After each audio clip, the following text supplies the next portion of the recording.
What is going on here? Say, my sister packed one for you. Let me taste it.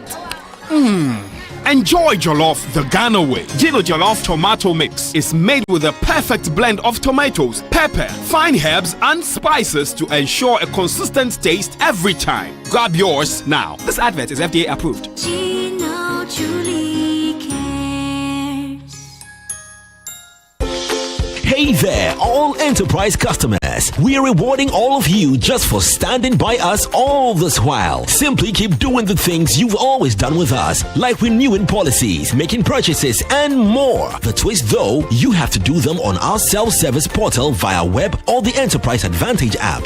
Once you log into the portal, access Advantage Points and do any of the transactions you're allowed to do there in order to earn points. The more you transact, the more points you earn. The points you earn can be used to redeem loads of airtime, Momo, and other rewards. It's that simple. Just visit the portal, log in, and enjoy. Visit my.enterprisegroup.net.gh or download the Enterprise Advantage app to get started. Enterprise Advantage Points, because nothing you do should be pointless. Enterprise, your advantage. Come on. Good boy. Honey, look, he's crawling. Good job. The new Cerelac Wheat and Maize has the combined goodness of wheat and maize grains fortified with iron, vitamins, and minerals also found in fruits and vegetables. To prepare the new Cerelac Wheat and Maize, just add milk. Enjoy your little one's big moments at less cost. Cerelac, care for them, count on us. This advert is FDA approved. City 97.3. More variety. No matter where we are, Africa always calls us home. And here in Ghana, the call is clear: to power growth and create lasting impact. At Stanbic Corporate and Investment Banking, we are creating giants and connecting businesses. From financing bold energy projects to enabling cleaner, reliable power for industries, we are fueling Ghana's transformation. With our support, Gensa Energy is delivering sustainable energy that powers Goldfields operations, helping them move closer to cleaner, greener mining. This is a story of how we bring businesses together, create jobs, empower communities, and invest in the next generation. Stanbic Bank, delivering sustainable growth, creating impact. To learn more, visit stanbicbank.com.gh. The city is alive on 97.3. City 97.3. Accra. There can be no other 97.3. No need to change. Keep it tuned to City. You're number one. Don't look no further.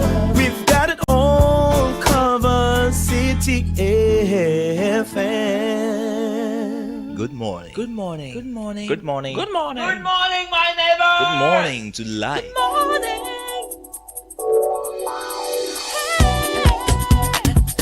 Music. Talk. Inspiration. In perspective. Express yourself. Good morning, my neighbor. City FM, your station. It's a refreshing lifestyle. City FM, 97.3.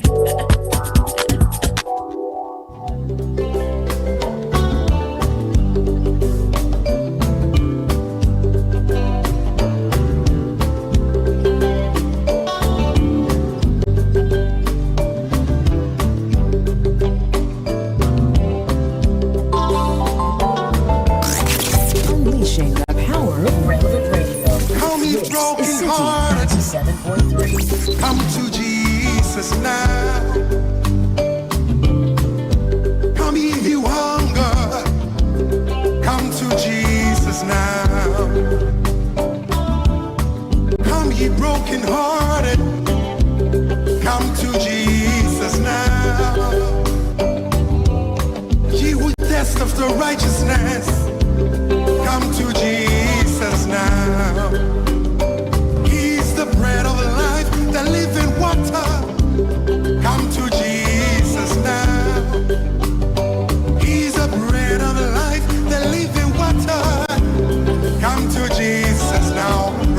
Missy, yes, we are bad.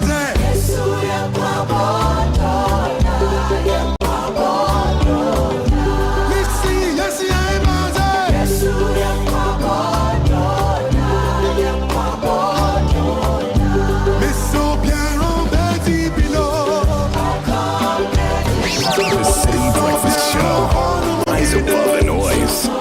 This is the City Breakfast Show, the city's biggest conversation.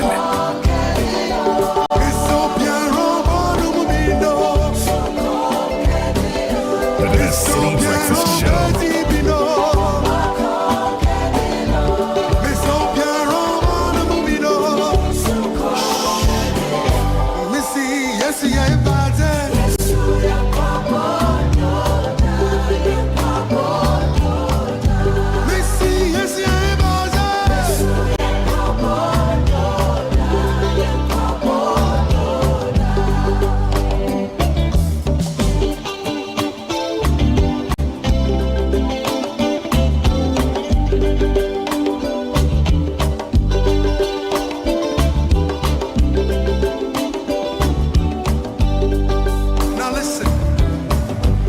Broken hearted, come to Jesus now.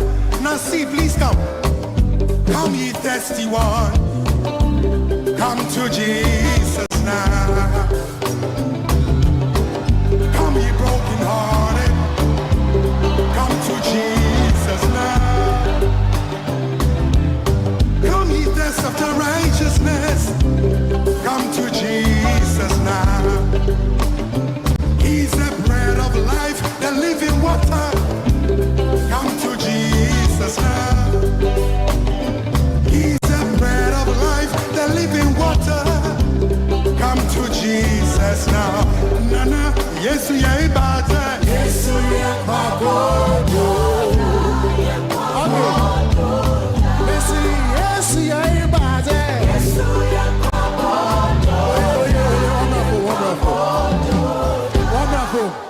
I can't say mix again, eh? Also, can you see a bad on the academy? He a taggy fancy. And I'm a one. Then we will go to Amazon again. Oh, see, yes, we are bad there. 6:30.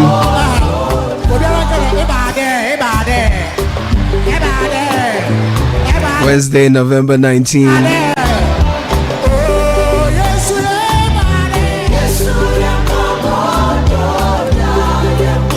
Kofidria Anto Nasi and Kwa Abudu, the bread of life. Beautiful song, held from John 6:30 to 35. They asked him, what sign then will you give that we may see and believe you? What will you do? Our ancestors ate the manna in the wilderness as it is written. He gave them bread from heaven to eat. Jesus said to them, very truly I tell you, it is not Moses who has given you the bread from heaven, but it is my Father who gives you the true bread from heaven. For the bread of God is the bread that comes down from heaven and gives life to the world. They said, always give us this bread. And Jesus declared, I am the bread of life. Whoever comes to me will never go hungry, and whoever believes in me will never be tested.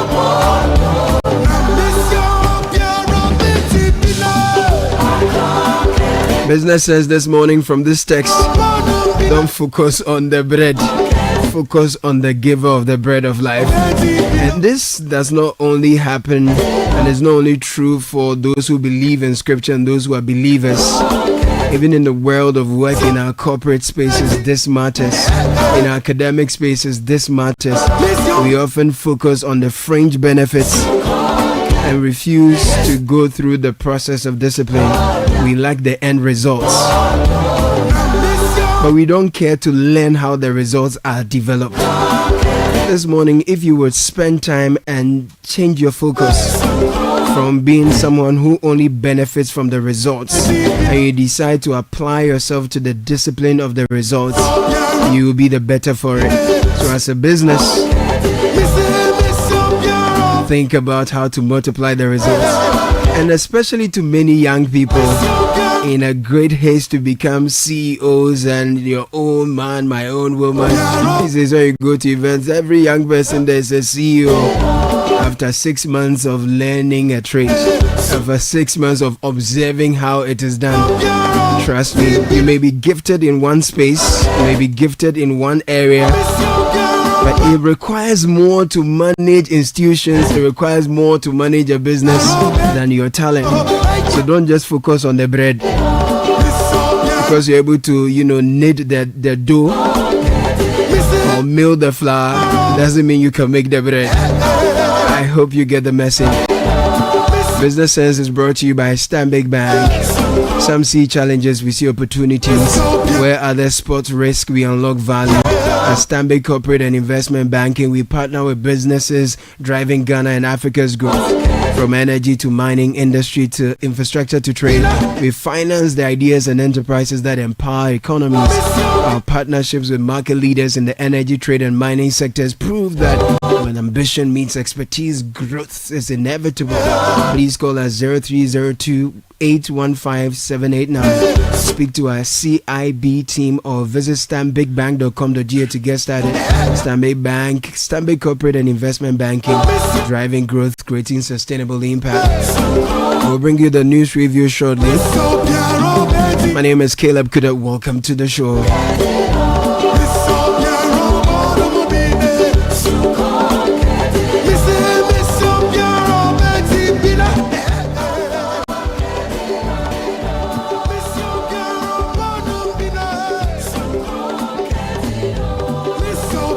Richard de la Sky is here. We'll bring you the news review shortly, and that's brought to you by Fidelity Bank. Sika Boom Reloaded, it's back. Save 500 Ghana cedis or more and stand a chance to win up to 100,000 Ghana cedis in the grand draw. Every 500 Ghana cedi deposit gives you more chances to win 5,000 Ghana cedis monthly.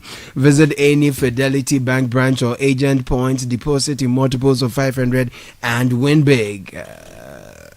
If you don't have an account, open one today. Fidelity Bank is here for your Jenny Sika Boom style. Promo is on the NLA's Caritas platform. Come to Jesus now. Now see, please come. Come ye thirsty one.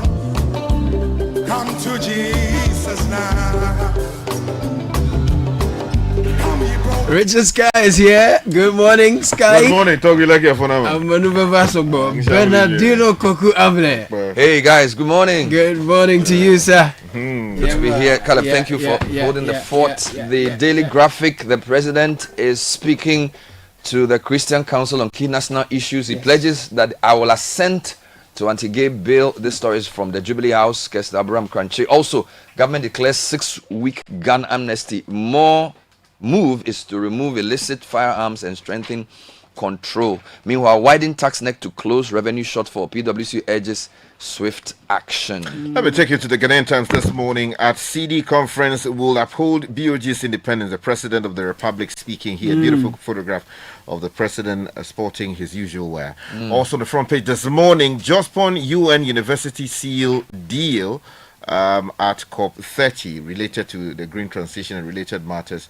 And then also some other stories here about the Interior Minister talking about amnesty. I'll stay on the graphic back page. UDS releases new drought-tolerant cowpea varieties, and Bonsa water treatment plant shuts down as illegal miners cause havoc. Now, Daily Guide, our sign anti-LGBTQ bill, Mahama is pledging Petroleum Act review approved.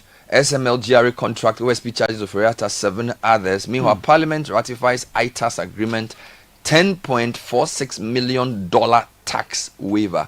Meanwhile, the Ofanko wife beater has been busted. The Chronicle says this morning, the new face of national security, no more intimidating Gota boys. This is coming in from the Chronicle for this morning. Also, MPP diaspora executives insist on proxy voting. There's a problem there. That thing is coming up. And there's something here about Gold Board refuting reports of 3 billion Ghana cedi losses. We brought to you yesterday. The Herald is leading with the finance minister exposing a $40 million financial loss under Dominic Nitable, the former defense minister. Also, offshore Kenoforiata going on trial in absentia. But in other headlines, Flight Risk ex-boss CEO gets 30 million cedi bail. And Okankwe Central MP denies plot to unseat Apenyo Marking. In other stories, Margins Group using 35th anniversary to revitalize the Kimbu Triangle. Let me take you to the custodian for this morning. Diaspora MPP delegates threaten legal action over proxy voting rights. Also, the front page this morning, MEF fails to answer RTI request on 2024 finances, and some other stories on the front page. The Daily Gist of Oriata 7 others face 78 counts in court for 1.4 billion cedi financial loss. The list of the people and their photos on the front page. Also, MPP faces internal fight over proxy voting in presidential primary. This story is everywhere. Meanwhile, former transport minister family sets December 12 for 40-day observance of late father. And Ransford Jump opens Pandora's box over Legon affair. Meanwhile, MPP returns fire on Frimpong Boateng. And minority exposes finance minister's hypocrisy on tax waiver. The informer says Akando goes into hiding after Lightwave exposes his alleged falsehood. That's what the informer is going back and forth. Today, minister, tomorrow, Lightwave. Also, CD stability must not be left on BOG alone. The governor is speaking. The Daily Analyst has a lot of stories already here. Oforiata ex GRA boss, 5 others charged. Mahama vows to sign anti-LGBTQ plus bill. Ashanti Regional Minister Rabishis Galamsey TAG demands retraction. Meanwhile, Gideon Boaku says government failed to achieve 50% of 2025 projected targets. And gazetted Awin chiefs disown Galamsey thugs, urge government crack down. Let me take you to the news center. The big story, Citi anchors economy, represents identity, stabilizes markets and restores confidence. This is called according to the President of the Republic. Also the front page this morning, Margins Group and Kokma to transform Kimbu Triangle. And then also Ashaiman Senior High School. Thank you. Marks 35 years. Wonderful. With a call for modern facilities. The Insight is leading with the 5th International Pan-African Congress, opening with a renewed call. Africa must be free from colonial borders. Also, Baumia is being used to destroy MPP. Frimpong Boateng is worried. He writes up. He says, worried Frimpong Boateng best out in the write-up. In other headlines, history of Dunkwa Onofing, the account by Okobrofo or Okofrobo Dr. Obin Yakun II. And then Jospon Group UN University sealed Green Deal at COP30. The Ghanaian publisher says Jospon UNU partner to drive Africa's climate action. This story is everywhere. I don't know what it is about Jospon that. But it's a good news. It has to be everywhere now. And the people they publish, and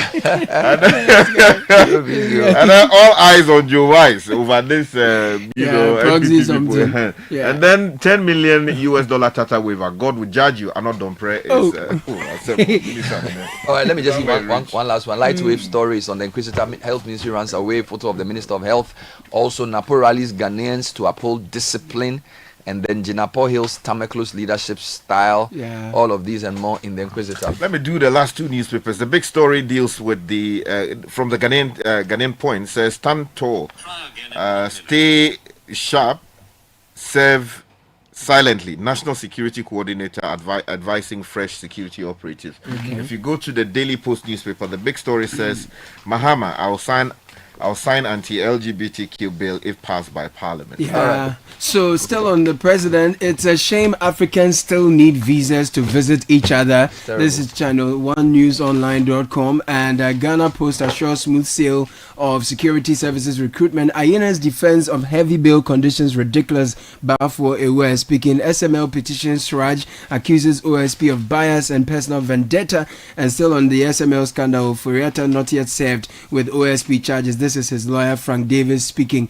And rotation nurses, midwives demand payment of allowances by end of November. Corruption fight not personal. This is President Mahama speaking. Oral cases won't be rushed despite public pressure still with the president. And the president also says respect has returned to the Citi. Mahama hails BOG Finance Ministry. If you go to citinewsroom.com, Africa, rich in resources but poor in global influence. This is the president once again. Bribery declines, but informal payments still burden businesses. This is the Ghana Statistical Services report that bribery has declined, but informal payments still burden businesses. Private sector must drive Africa's industrial future. This is says Sam Jonah. ECD will boost monetary sovereignty, cut forex reliance. This is EcoBank MD. A number of other stories that are related we've brought to you already here as well. Works and Housing Minister slams contractor over Kaneshi drainage project. Seems to be going slow for his liking. If you go to the High Street Journal, interesting story here, Bernard. What ordinary Ghanaians want most? Number one, better roads. Number two, stable prices. Number three, leaders who listen. It's a new survey. Is that all? What else? It's a ranking. Yes. But even you, you shout on roads more than anything. Exactly. Better roads. Stable prices. Even you, you are part. What's the third one? Now let me give you. It said leaders who listen. Now let me connect something to the leaders who listen. Right? Yes. Matthew Opoku Pempe is saying on my journal like we didn't listen enough. Napo admits broken trust cost MPP government power, and then so better roads, stable prices, and leaders who listen. I'm sure there is more to that we can unravel. Because I'm seeing a story here that says 5.4 million Ghanaians practice open defecation. Cost nation $79 million US dollars. So the question is what Ghanaians say they competent want. and excellent toilet. That's the they didn't say what Ghanaians need. So they want more toilet than roads. You don't confuse the issues. Ghanaians may need toilet, Very but important. they say they want roads. It's a difference between the want and yes. that distinction is. Your child wants Nintendo, but meanwhile he needs 3 lashes. It's not the same thing. Let's start with the Daily Graphic. Our St. Anti-Gay Bill president is speaking yesterday. The Christian Council met the president. He touched on a number of issues, including the National Cathedral. The president assured the nation of his commitment to assenting the Proper Human Sexual Rights and Ghanaian Family Values Bill, very controversial bill, popularly known as the anti-LGBTQ plus bill, when it is passed by Parliament.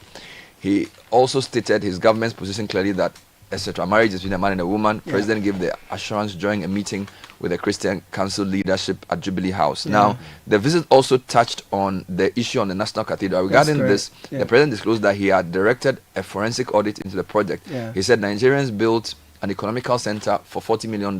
He doesn't understand why a National Cathedral should be in excess of $400 million, and therefore they did an audit before they determined what to do. He also said the Galamsey fight was complex. He reiterated the government's commitment to fighting corruption, warning that any misconduct will be dealt with. He actually said, woe betide any member of his government that brings him a corruption scandal. All of that happened with the Reverend Enoch Thompson, vice chairman of the Christian Council, speaking at the event. He also said with the oral, there won't be rush to prosecute persons despite public pressure. And connected to graft, Martin Kwebu is saying OSP's prosecution of Oforiatta is a joke. I don't trust him, he says. Letitia Osei writes for channel1newsonline.com. Private legal practitioner Martin Kwebu has dismissed as a joke the Office of the Special Prosecutors 78 charges against former Finance Minister Ken Oforiatta and others, questioning the integrity of the prosecution. The OSP recently filed 78 charges against 8 individuals linked to the controversial revenue assurance contract between the GRA and SML. Those charged include former GRA Commissioner Generals Dr. Amishadai Osuamwa and Emmanuel Kofi Nti, senior officials Isaac Krensel and Kwejo Damwa, former Finance Ministry Technical Advisor NS Akori, SML owner Evans Edusei, and SML itself. Now the charges follow months of investigation. It goes on to say that speaking on Eyewitness News, Martin Kwebu questioned the special prosecutor's ability to fully prosecute the former Finance Minister. He raised concerns about potential conflict of interest due to let's do with two environmental related stories. People are doing open defecation. Water treatment plants are being shut down as illegal miners cause havoc. Okay, so let me take you to the center spread of the the Ghanaian Times this morning. The story is by Cecilia Yadalagba, and it says that about 5.4 million Ghanaians still practice open defecation across the country, representing Bernard 18% of the national population. Mr. Yao Ataahin, wash technical specialist at World Vision Ghana, has disclosed. Now, he described the situation as alarming, warning that it continues to undermine public health, child survival, and national development. Now, the practice, he noted, cost the nation an estimated $79 million annually, while Ghana loses some $290 million annually due to poor sanitation. Now, Mr. Ahin, who was speaking in Accra at a summit with creative arts stakeholders and morning show hosts on to commemorate the 2025 World Toilet Day, explained that diarrhea-related deaths among children remain a major concern, with 3,600 children dying each year from the disease alone. Those are the issues. Should the solution be public toilets or insisting that all homes have toilets? I don't know. Well, there are people who simply cannot afford to build toilets because So even they where should they have live, more public toilets or so whatever it is. you solve that with public toilets. There's something and they then call you insist the reason that why some people call it landlords private. also build, yes. It's private. Private shouldn't be public. No. Bonsa water treatment plant shut down as illegal miners cause havoc. This is back page graphic. This was in the news yesterday. CNL led with it. The Ghana Water Company has shut down the Bonsa water treatment plant in the western region because the intake point is blocked by silt. The situation has been blamed on the activities of illegal miners in the enclave. The company says the current situation has severely impacted the water volumes and turbidity levels, consequently exceeding the capacity of the plant treatment system. Remember we spoke to a journalist in Takoradi like 3 weeks or 4 weeks ago. He said the same thing. The shutdown, which took effect 5 days ago, leaves thousands of people living in Takwa and its environs facing an uncertain fate with water. The company's managers insist they can no longer bear the recurring heavy financial burden caused by illegal mining activities, and that the main water source to the plant, the Bonsa River, has been profoundly compromised. Speaking during a familiarization tour of the treatment plant in Takwa, the managing director of GW, Adam Mutawakil, said there was an urgent need for action. And he said, for the sake of thousands who depend on the water treatment plant, there was need to find a solution to the problem. Okay. What is the solution? Stop Galamsey. The situation has worsened so much that the Bonsa processing plant, which was built to produce 5 million gallons of water each day, is now operating at less than 1,000 cubic meters, which is under a quarter of its intended capacity. These are the issues that should engage our attention. And not every time gay business. Yeah. These are the matters that should engage our attention. They asked him, to be fair, the Christian Council asked the president about Galamsey. They did. And he did make some comments on it. Let's come back to... Let me actually want to draw your attention to yes. So over 30% of emergency cases linked to road crashes. This is coming from Kofu Anokye Teaching Hospital. When I finish, I'll tie this into what the Ghanaians want more survey. Statistics from the Kofu Anokye Teaching Hospital indicate that road crashes account for about 33% of cases reported to the facility's accident and emergency unit. Now, this is according to Dr. Yao Opare Labi, Deputy Medical Director of the Kofu Anokye Teaching Hospital, who noted that while some accident cases are domestic incidents, the majority results from road crashes, often leading to fatalities. He said that traveling on some Ghanaian roads has become increasingly dangerous due to rising road crashes. Quote, a little over 30% of the cases that come to this facility, this accident and emergency unit, are due to accidents or crashes. And most of the accidents, a few are domestic, but the majority of them are road traffic incidents. Now in Ghana, we know that our statistics, a lot of our road accidents are from errors, driver errors, pedestrian errors, and then we know that we have some percentage that is attributable to maybe things like faulty vehicles or maybe road conditions, but a lot of the accidents are preventable. Doc, it is the road condition, Now, it is major. Stay with that issue Yes. of what Ghanaians want. I don't know why it's irking you, Sky, but this is just a survey from Statistical Service. The High Street Journal asking many complex questions. Yes. Now, one of the things they gleaned Yes. was when asked what they most wanted government to address in the next 6 months. Yes. All right. So Ghanaians were asked, what do you want government to deal with in the next 6 months? Number Yes. one, better infrastructure and public services. Yeah. Now, a public service could even include a public toilet, for all you know. So it's not Very just broad. roads. Yeah, They just very summarize it. So 52.6% of citizens emphasize the need for reliable roads, Yes. water, which is the thing we just read, Chilo. electricity, health facilities, and schools. So all of that is infrastructure as number one. Yeah. Number two, economic stability, jobs and business support. 25.9% linked rising cost and unemployment to growing frustration. So these are the top two. And of course, number 3 was leaders who listen. And then the other point that you read in the story, which also looks at their attitudes towards corruption. This is from the latest wave of the Ghana Statistical Services, what do you even call it? African Statistics Day. They call it the Governance Series Wave 2 report, a nationwide survey that captures how citizens experience corruption, public service delivery, and inclusion in decision making. We didn't listen enough. Napo admits broken trust cost NPP government power. Sky, I'm coming to you shortly. NPP's running mate in the 2024 election, Dr. Matthew Opoku Pempe, says one hard truth has become clear to him after months of political reflection. The NPP under the Akufo-Addo government simply did not listen enough. The former education and energy minister believes that failure caused them the trust of the people, and the consequences were severe. Quote, one thing I've concluded in the last 10 months is that there was a broken trust between citizens to government. The trust that was broken hurt us so much that we saw the results so broken. That is from myjoyonline.com. Let me take you to the Chronicle. They have an editorial that has to do with crime in the country, and they say rising crime in Ghana, a threat to national security and public safety. Now, they said somewhere in the editorial that yesterday the Minister for Interior, Muntaka Mubarak, provided further cause for alarm. Speaking at a news conference in Accra, he disclosed that as of July 2025, Ghana had recorded some 628 robbery incidents and 340 murders nationwide. Now, comparing these figures with last year's totals, 1,219 robberies and 522 murders, he warned that the trend indicates a persistent and escalating threat to public safety. Now, if you go to the conclusion, they are saying that crime is no longer a peripheral issue. It is a direct threat to national security, economic stability, and the everyday lives of Ghanaians. The state must act decisively, and citizens must also actively participate in safeguarding their communities. Now, the insecurity of this nation is a collective responsibility. Failure to address these trends now risks eroding public confidence and national cohesion. Now, the Herald is talking about a $40 million expose under the former defense minister. He says the finance minister, who serves as acting defense minister, has laid bare a staggering $40 million financial loss to the state, and the former minister, Dominic Nitiwo, a scandal he revealed has left Ghana with nothing to show for a colossal outlay to Israeli defense contractor Elbit Systems Limited, or Land Limited.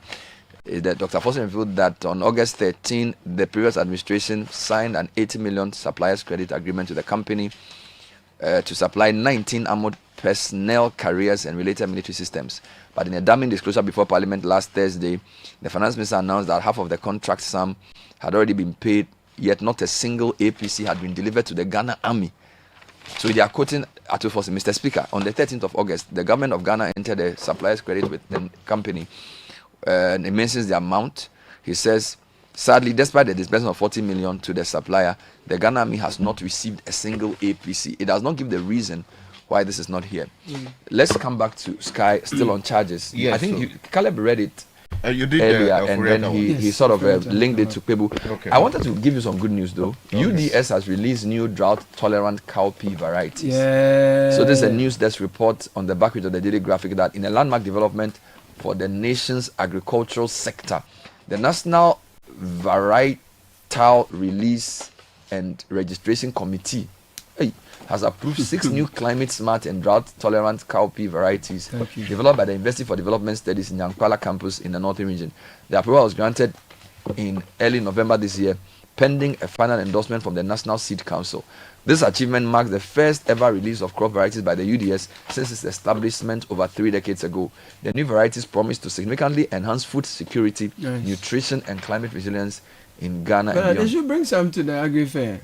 That's the thing I wanted to say. Now, the newly approved varieties are Tuya Bilicini, which matures between 50 to 55 days. It's also high in potassium and iron. Then there's Kachagu Tuya, matures between 55 and 60 days, and is rich in calcium, magnesium, and iron. There's Agrawak Tuya, 55 to 60 days, high fat, protein, and ash content. The rest are Atirinya Tuya. It's okay. The last one is called UDSNY. Okay. EDSN. No, it'll be. No, they should and bring then the there's Twitter. also Zaratuya. Zaratuya. No, Charlie. They collaborated with. Tula. No, they put it from Charlie. Anyway. So they should bring. They have Professor It's good. Sanatu Mustafa Alidu, Yeah, man. lead researcher examining some of the varieties. You know, cowpea the bee. That's It why is good. Yeah, It's high in potassium and sometimes protein. Savia Tula Kulang. Yeah. It'll come and sell some. Let me take you to the back page of the news center quickly. Yeah. Two Ghanaian companies seem to be doing some big things. So the first one says Margins Kokma to transform Kimbo Triangle. Now, Margins ID Group has partnered with the Clote Municipal Assembly to redevelop the Kimbu Triangle, one of the central district's busiest intersections, as part of the company's 35th anniversary celebration. Now, the project, fully financed by Margins under the ACE Corporate Social Responsibility Commitments, will introduce new greenery, safer pedestrian routes, and renewable energy lighting to ease congestion and reduce. Please, they should add the circle. They should add circle. You know the funny thing? The circle is next to the AMA head office. Oh, I see. But AMA head office is located under Kokuma. It's almost in Kole Clote. Oh, NJK. Seriously. So they should carve that part out. The other one has to do with Jospon. We are told that in a major step toward aligning Africa's climate ambitions with real on-ground action, the Jospon group of companies has signed a landmark memorandum of understanding with the United Nations University Institute for Natural Resources in Africa. Now, this agreement was formalized on Monday, and then it goes on to say that it will help to do green There's transition. a beautiful article on page 41 on the Agri Fair. Okay. Ghana gears up for Agri Fair 2025. This is the daily graphic. Lovely. It says the ultimate weekend marketplace for families and food lovers. And it says Ghana is buzzing with anticipation as the much awaited Agri Fair 2025 prepares to take place over the national capital from Friday 25th to Sunday 30th November, happening at the Ifrasadan Children's Park. The 3-day fair promises to be the biggest celebration of agriculture, innovation, and culture, offering some exciting things for everyone. Nice. And it talks about the various food products that will be there and the various partners. Yes, they have rabbits. They have a goat. They have a snails, egg, tomatoes, pig, and then sweet pepper. And then there's also some other things. I think there's habanero there. There's guinea pig. Kwamfiam must be there too. Kwamfiam is not there. Google comedy is not there. I can confirm. We are not hear the sound of your car. Why you buy new car? No, I not change my car. It be the same ride. It be the fuel way I change. Way one shouts it. Ever since I started using the all-new Excellium Premium Fuel, fortified with 3-in-1 action. Oh, Joe, now my car they run like electric car. No, it's so. This is the type of fuel where they want to. Cause now engine they cost. Where they want for way if I buy it, it go protect my engine. And with the small way I buy, I go drive sir. Absolutely. It's like strapping a turbocharger to your engine and giving it a protector. And what they boss my mind safe be the 3-in-1 action, no? Excellium they prevent up to 99% of deposit. It be anti-wear, some be anti-corrosion. Won't pay when I open them. Hey, so where can I find this magical fuel? Just head over to any Total Energy service station and your car will thank you. Hey, they make a finish my gobe fast, then rush go Total Energies. My friend, but why your hand my gobe inside? I give you info. Make I feel the gobe too small. Go. Excellium is designed to protect your car engine, decrease fuel consumption, and lower CO2 emissions. Don't say fuel, say Excellium. Choose Excellium, choose quality. Sika boom. Fidelity Bank say save and win. Muntio. Sika boom. Just deposit and begin. Sika Prieto. Every 500 CDs you keep for a month, you get 1 point all at once. More deposits gets more points in. More points, more cash you feel win. How many points? 1 point every 500 CDs. What if you win? 5,000 CDs monthly. And the grand prize? Hey! 100,000 Ghana CDs. Don't wait. Visit any Fidelity branch or agent nationwide to deposit in multiples of 500 CDs. The more you deposit, the better your chances to win 5,000 CDs monthly and 100,000 CDs in the grand draw. Terms and conditions apply. Win with us. Fidelity Bank, believe with us. Sika boom. This is an NLA approved promo, now running on the Caritas Lottery platform.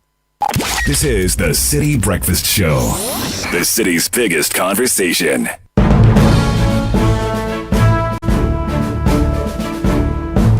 Latte is here to serve you the breakfast edition of the City Business News. That's brought to you by Valex Lease, EcoBank, and MTN.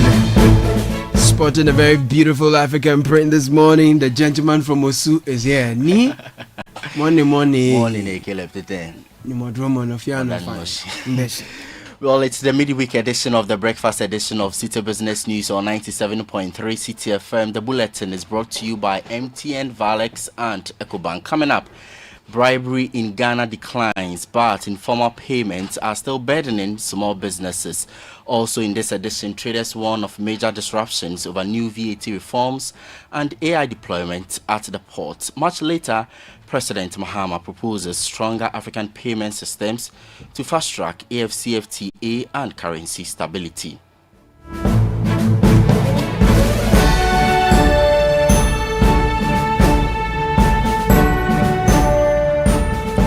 Grateful for your time. I am Ni Latte. Details now.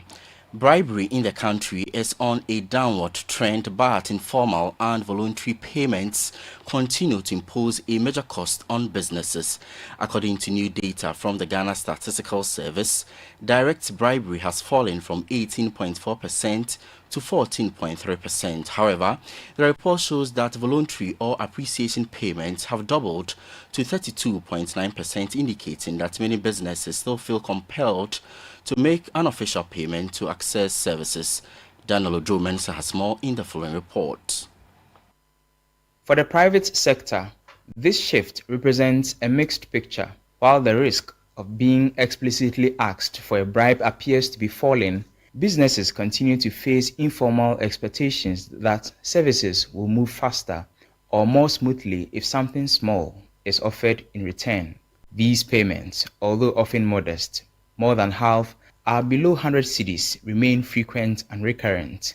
They tend to occur in precisely the areas where businesses most often interact with public officials, licensing processes, inspections, utility services, and other forms of administrative service delivery. As a result, firms still encounter hidden costs in routine compliance, even without overt bribery.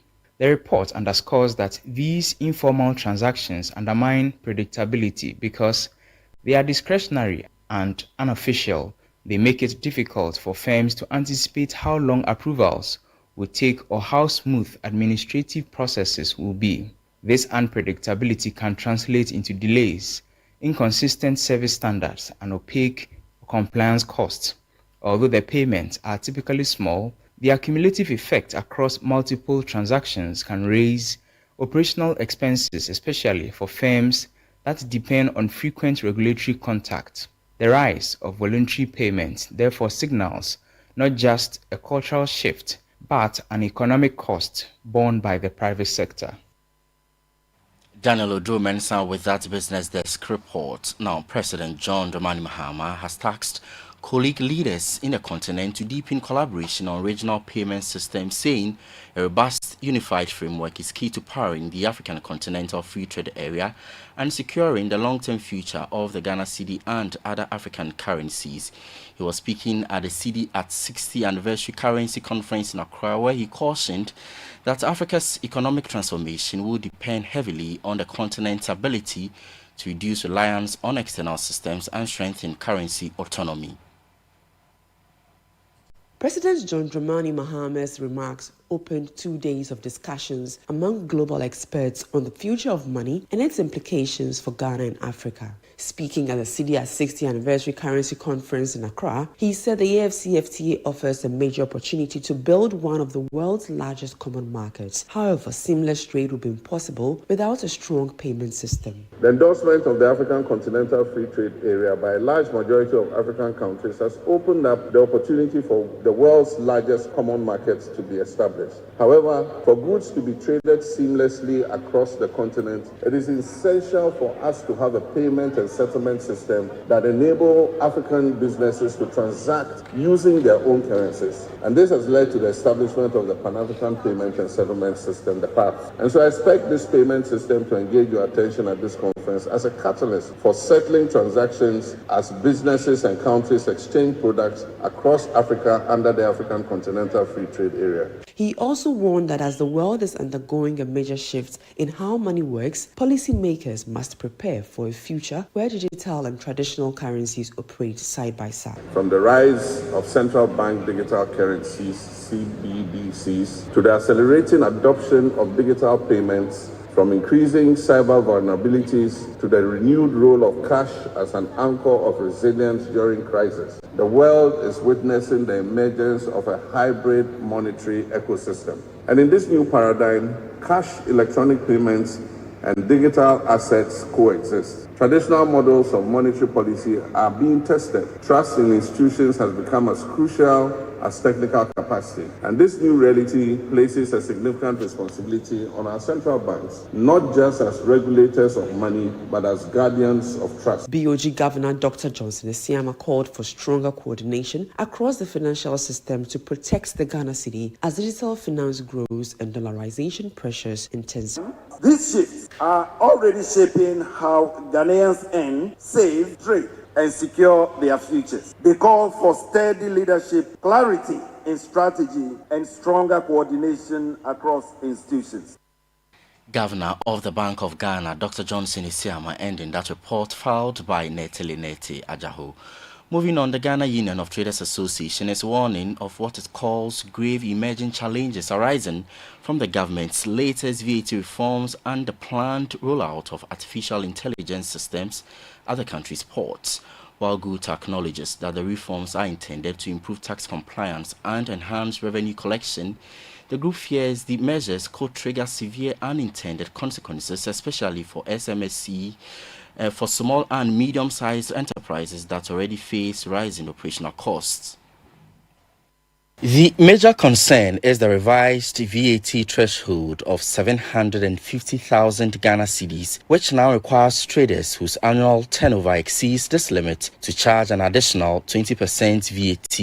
Those below the threshold remain exempt. But Guta in a statement argues that traders who previously operated under the 4% flat rate VAT scheme will now transition into the standard 20% VAT regime once they cross the new turnover threshold. The association warns that the removal of the daily turnover exemption of 2,366 Ghana cedis will lead to higher retail prices and reduced sales, particularly hurting SMEs whose margins are already stretched. Guta is therefore urging government to introduce a modified VAT structure that allows traders to opt into a system that promotes tax parity and encourages voluntary compliance. Again, the government's announcement of AI deployment at the ports has been met with cautious approval. While Guta supports the move towards efficiency, it insists that outstanding tax-related concerns must first be addressed to avoid compounding operational challenges for importers and exporters. Businesses are calling on government to convert the 2026 budget from a good start into a springboard for deeper economic reforms and job creation. Auditing firm Deloitte Ghana says measures such as the scrapping of the COVID-19 levy and reduced VAT to 20% signal a willingness to ease the tax burden. But the firm warns that the country remains more distance away from achieving the economic stability and growth it is targeting. Daniel Kojo is country managing partner at Deloitte. He's been speaking at Deloitte's National Economic Dialogue and Post-Budget Discussion. If you ask me, the budget has been received well. Our clients are saying yes, because we've seen there's a reduction in VAT and all of that. It appears that the government is listening. Are we at where we want to get to? I'm saying no. This is just a starting point, and we expect the government to kick on from here and to solve the real problem, real output, delivering employment and delivering what the people are looking for. But yes, it's a good budget from all perspectives. That was a country managing partner at Deloitte Ghana, Daniel Kojo Osu. Away from that, Zonatech Ghana has reopened its Jolu branch with the launch of two major additions to its lineup: the new Tank 700 SUV and the Suo Touring motorcycle. The upgraded showroom, situated off the N1 opposite the Achimota Forest, brought together car lovers and industry leaders as the company showcased the Tank 700, described as a rugged, high-performance SUV engineered for Ghana's diverse road conditions. The SOO motorcycle was also introduced for long-distance riders seeking power, comfort, and stability. Chief Executive of Zondatech Ghana, Yang says the reopening means the company is reinvesting in the local market. Today, we're launching our magnificent Tank 700. It is PHEV. So first is electricity. That's why even when the minister started the car, there was no noise. She thought she had not started the car. That's the EV car for you. And also, we put 4 inside the car. If the electricity run out, we can use the petrol. So, if you drive for 1 week, you only need to spend 100, 200 cedis. For 1 month, you only need to spend 700 cedis. So that is the philosophy for Zonda. We want to provide affordable cars. CEO of Zondatech Ghana Limited, Yang, ending the breakfast edition of Citi Business News. Before I go, on the forex market, the dollar is trading at 12 cedis 35 pesos, the British pound at 16 cedis 30 pesos. That of the euro could be sold to you at 14 cedis 20 pesos. Mind you, these are average rates from forex bureaus close by and not the interbank rates published by the Bank of Ghana. I am Neil Ate. Thanks for listening. Do have a good business day. The Kakamotobi come out in the festive season, and they are as scary as our bills. But we don't want to miss out on parties, family, and festivals. Whether you say Akwaba, Maraba, Wezo, or Obake, EcoBank says tap into Vibes in the 5-star enjoyment promo. Be one of 10,000 lucky winners when you deposit multiples of 400 Ghana cedis or take a loan in multiples of 4,000 Ghana cedis to win up to 1.5 million Ghana cedis in cash and prizes. 1-year insurance cover, gift vouchers, and more. That's not all. Use your EcoBank card, mobile app, USSD, or POS to transact and enjoy up to 15% discount. Tap into Vibes with EcoBank. T's and C's apply. Bill shouldn't scare you. EcoBank, the Pan-African Bank. EcoBank will never call or text asking you to verify sensitive information like your PIN, Ghana card, or bank card information. Pay better attention to details. Announcing Ghana's first unlimited photocopier leasing. Yes, from just 983 Ghana cedis, you can lease a multifunctional photocopier and print unlimited. Yes, unlimited and free paper every month. Guess what? That's not all. Toners, repairs, and maintenance all are free. And oh, I'm not kidding at all. And we cover the whole country. Yes, the whole country. What are you waiting for? Just visit us at www.valexlease.com or call 0244 644048. I repeat, or call 0244 644048. Remember, terms and conditions apply. Valex Lease, affordable document management solutions. Je m'appelle. Je m'appelle. Je m'appelle. Mappé. Et mappé. Hey, Asamo! French idiot. This is a midi croissant. Meet Aja. She makes sobolone in a small shop in Kaswa. She's going places with MTN Ejumapa. Now, she's learning French kakra to teach her francophone customers indigenous recipes. Watashi no namae wa. Watashi no namae.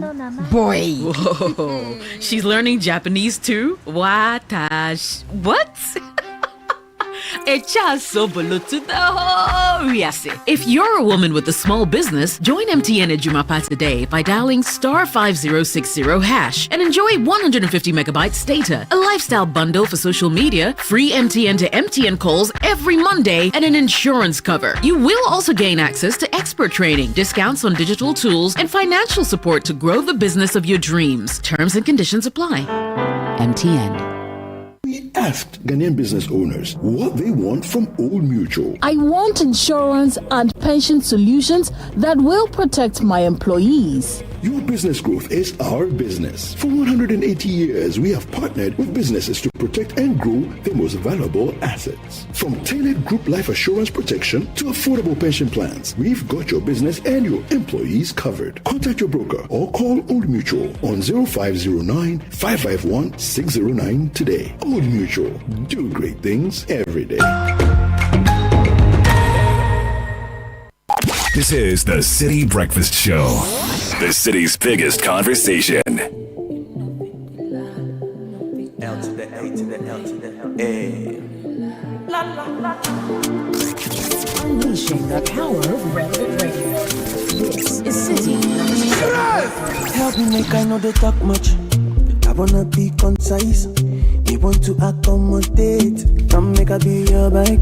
Offices, schools, print hubs are all grateful for Valex Lease Equip Limited.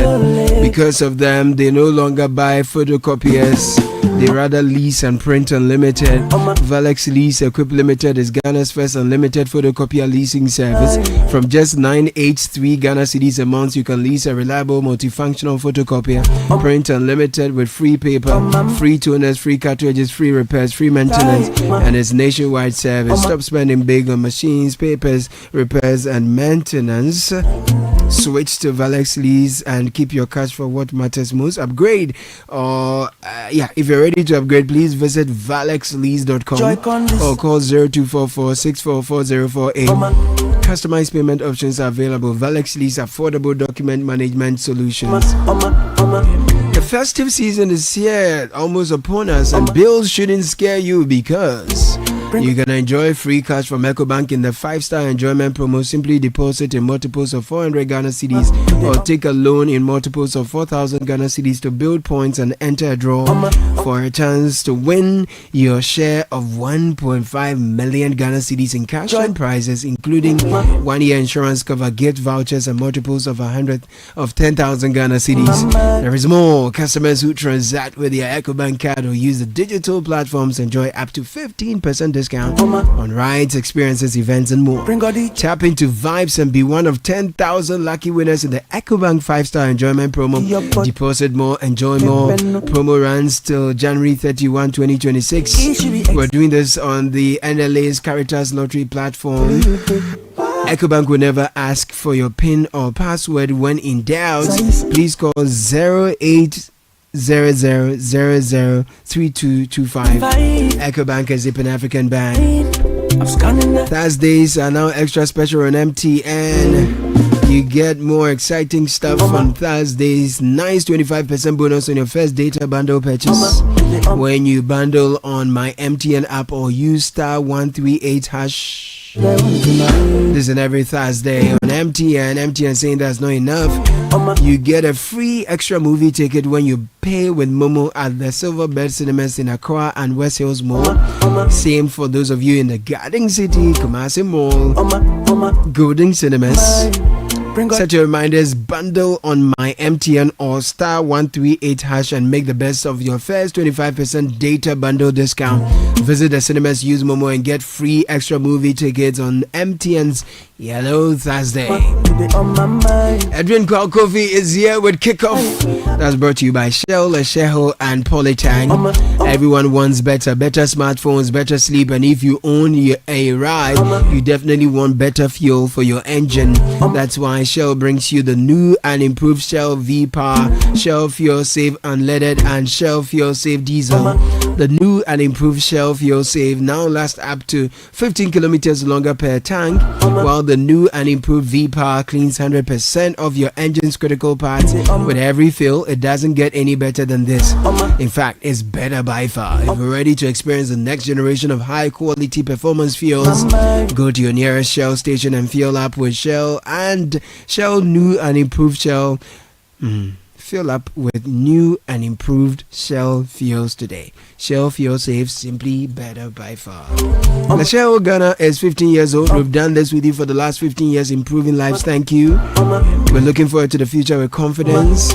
Pass by any of our offices and grab any of our financial solutions. 02700 4799 is the number to call. The Shell Ghana, 15 years of improving lives and still counting. This December, if you are building a new project or if you want to buy a new storage tank, you're in luck. Polytank is adding extra sparkle with surprise gifts for you. Walk into any of our authorized Polytank dealer shops, purchase your original Polytank, walk away with a special price. It's better for those of you who choose the Sumo or Sumo Super model because you get an additional gift for the kids in school too. Remember, Polytank comes in 4 trusted models: Hippo, Rambo, Sumo, and Sumo Super. With each built with guaranteed quality. Don't compromise on quality. Polytank does not request for Momo payments online for delivery, so stay alert. Buy from original dealers in person only. Polytank, Papano, Ankasa. Edwin Kwakofi, kickoff.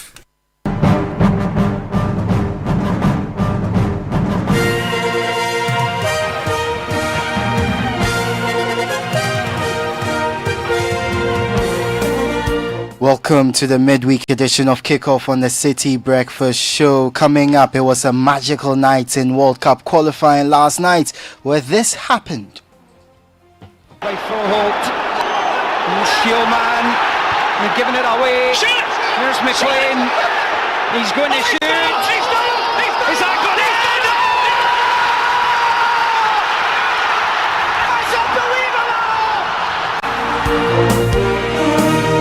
Kenny McLean scored a stunning Puskas-worthy strike from the halfway line to send Scotland to the World Cup for the first time in 28 years. We'll have reactions from that game and from the Black Stars' recent loss to South Korea as well. More on Kickoff, which is powered by Shell Go. Well, Politangana's on the GH and Lesheho. Let's improve life. We begin with the Black Stars, and they ended the 2025 Kirin Cup without a win after 2 games after their loss to South Korea yesterday. Following the 2-0 defeat to Japan on Friday, the Black Stars fell 1-0 to the Koreans in Seoul. Let's hear from Black Stars coach Otto Addo, who spoke after the game. It was a good game from both sides. First of all, congratulations for South Korea for the win. They were more clinical on their chances they had. I think we had good ball possession, but also a lot of chances we created which we couldn't use, and the difference was that they used their chances even though they missed the penalty. I think the game was kind of even. I think it was good to watch. Very, very dangerous South Korea from set pieces, corners, and also crosses, in-swing crosses, which led also to the first goal. And we, like I said, also had our chances. Despite the recent losses, Otto Addo says the team still has ample time to prepare for the World Cup.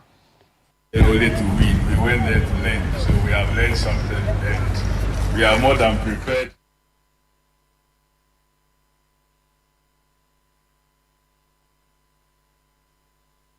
But also South Korea, they are not there yet. For the World Cup, there's still some months to go for us to improve. Surely also in all aspects, in pressing and creating chances, but also not allowing chances.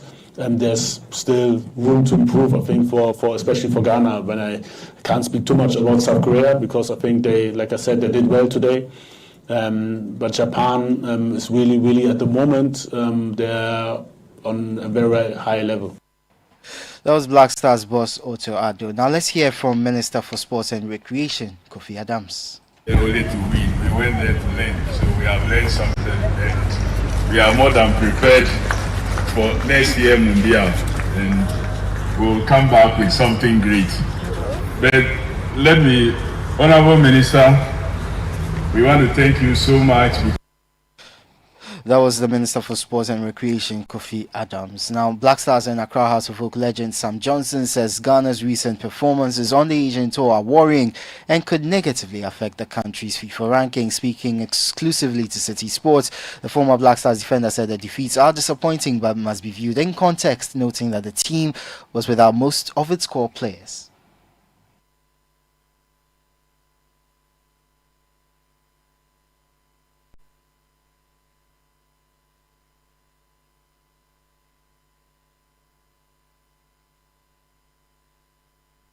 Player or as a country, definitely, of course, we are going to be worried that if Charlie and things go well or something like that, which is which is not good for going to the World Cup, and then losing with the kind of the way the things are going. You will not happy. You will be not happy about it. But at the same time, we have to also think that which players do we take there? You know, the only problem I have is that our rankings will go down. That is another thing that we have to think about. But in general, I don't think the players that went there, they are some of them are in there, but not all of them are the key players that we want to take to the World Cup.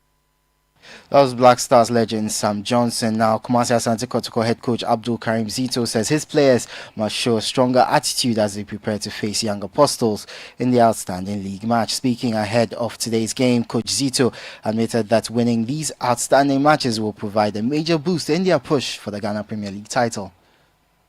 The attitude should be even bigger than the one we went in to play against Aduana.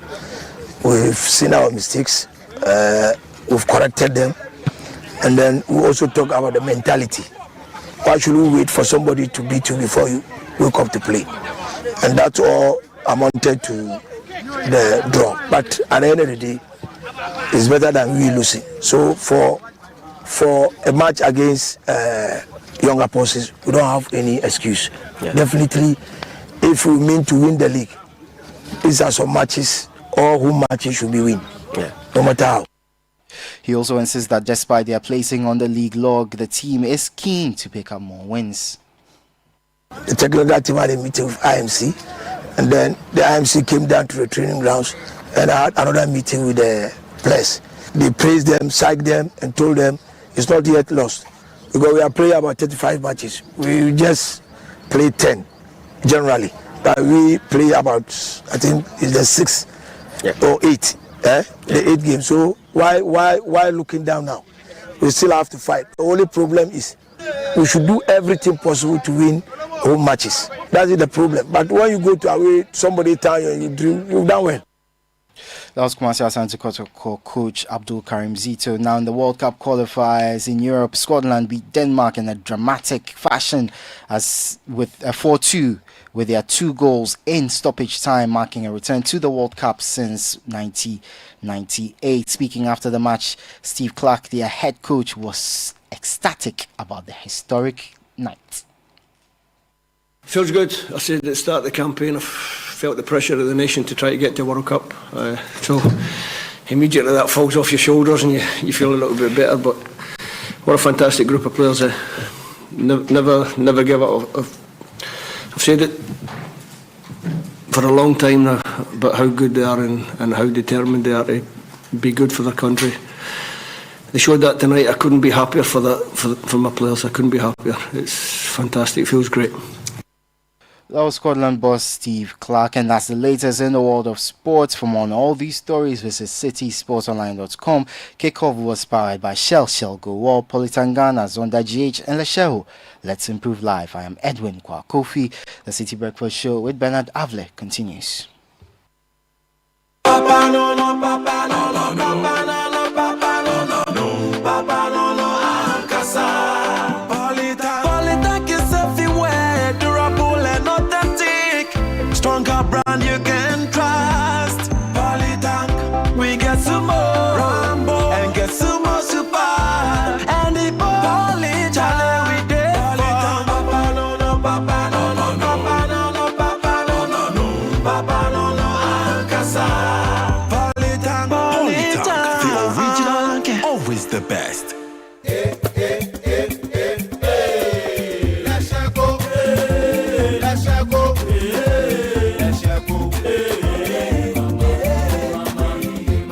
If you need unique services, innovative financial solutions, we deliver on our promise, cause we are number one. Let's share go, we improve your life.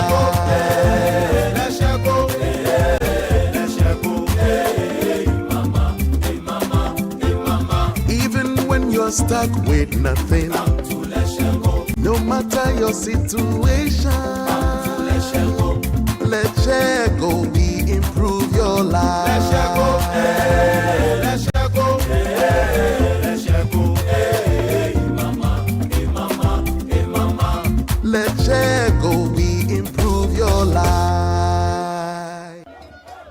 I'm telling you, my brother has scored more goals than Asamoah Gyan. What? This is impossible. Check the stats. What stats? We can't start. I have seen everything from 1986.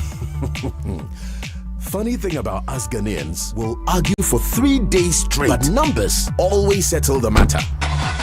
So instead of just telling you about better fuels, let's do the math. The new Shell Fuel Save lasts up to 15 kilometers longer per tank. The new Shell V Power cleans 100% of your engine's critical parts. Now that's better by far.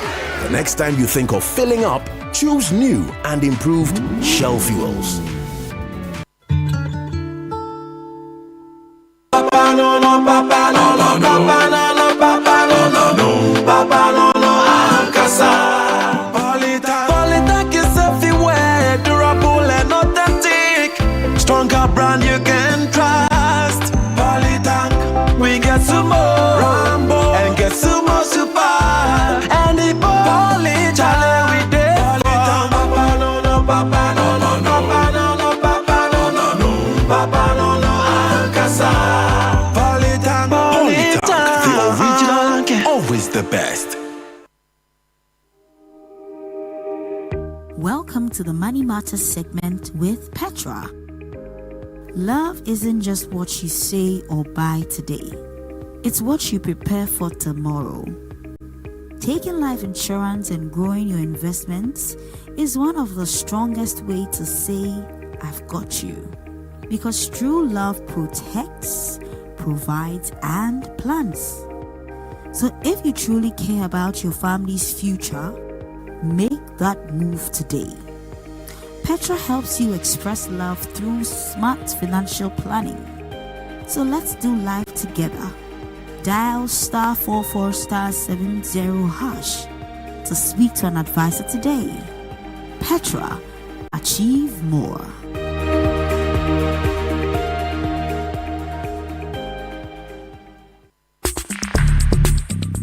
Join the conversation on the Citi Breakfast Show on Facebook at facebook.com/Citi97.3, Twitter at twitter.com/Citi973, and Instagram at instagram.com/Citi973 with the hashtag CitiCBS.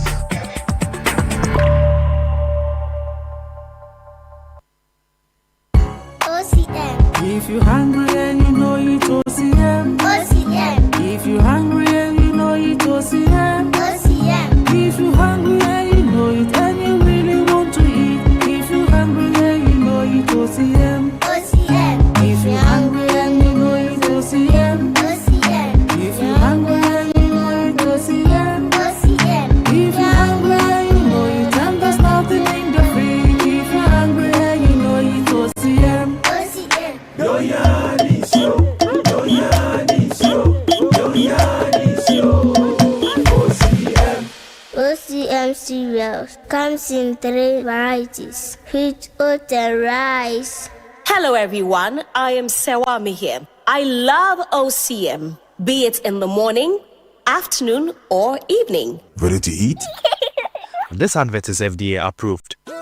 It's the Electroland Xmas are picking one my promotion. Citi is appreciating and Electroland is offering. Buy Nasco LED TV from 699 Ghana cedis, and when you buy Nasco French door, you get a free 5 gas cooker. Buy Nasco 425-liter chest freezer and get free 24-inch TV. Now buy the 545 to 800-liter Nasco chest freezers and get free tabletop fridge. Buy selected TCL smart TVs and get free TV wall bracket, air purifier, and professional monitor. Or you can buy TCL side-by-side fridge and get free 24-inch LED TV. Buy the Samsung QLED 4K Neo TVs from 65 to 100-inch and get your free music frame wireless speaker. Buy Samsung DuraCool Twin Cooling Plus and get free blender or 4-burner gas cooker. Now rush to Electroland showrooms or authorized dealers in Ghana. Call 050-315-9339 or visit www.electrolandgh.com.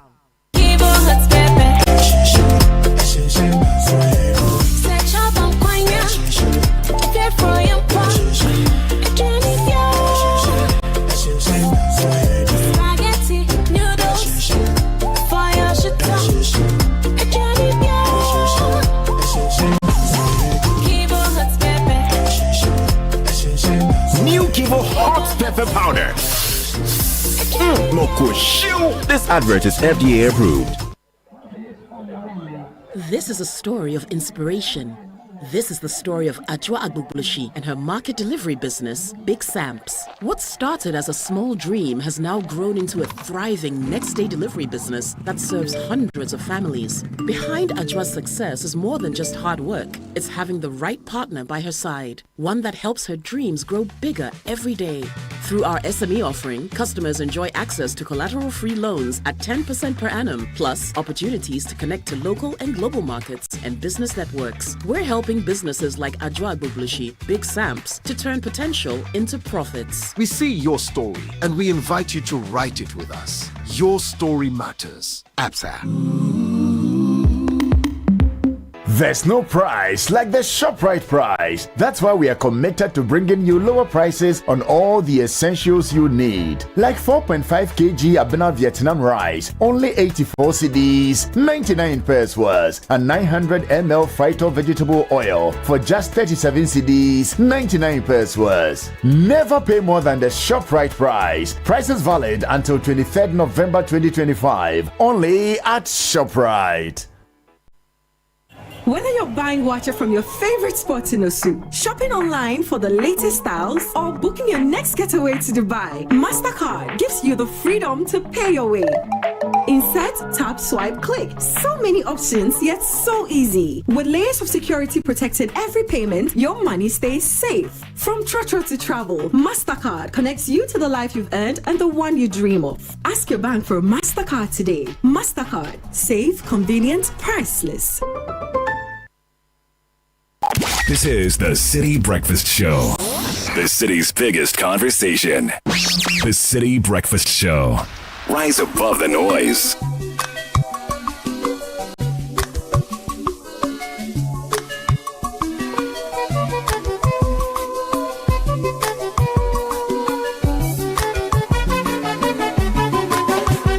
Have you seen my beautiful baby? Have you seen my tomato baby? Oh, ELA, baby, suffer de cool me temper. Ada, baby, na sugar, sugar. Yo. Everybody they wait. Utakene no more. If I didn't maka, better soup na money kilamo. Ada mwa pekem ya, ada, ada.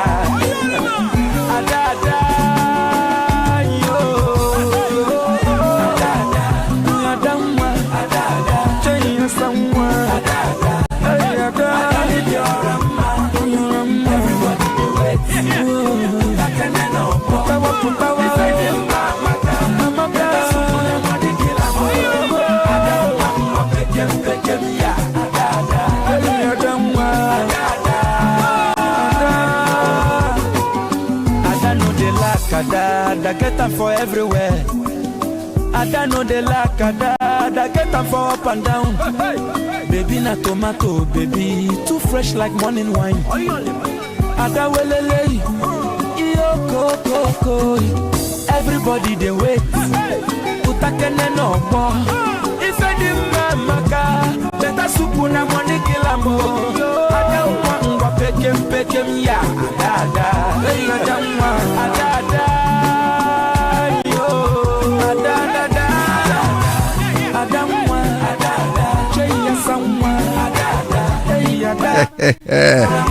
Ada. Ada.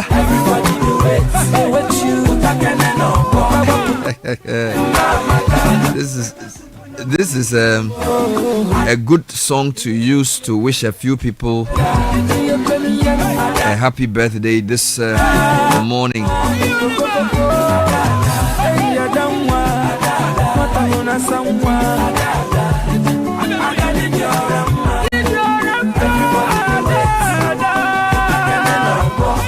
And so Caleb will help us with some requests this morning. Kindly wish Desmona and Ketiaba of GRA Adabaka happy birthday. This is coming from Yao Segbefia.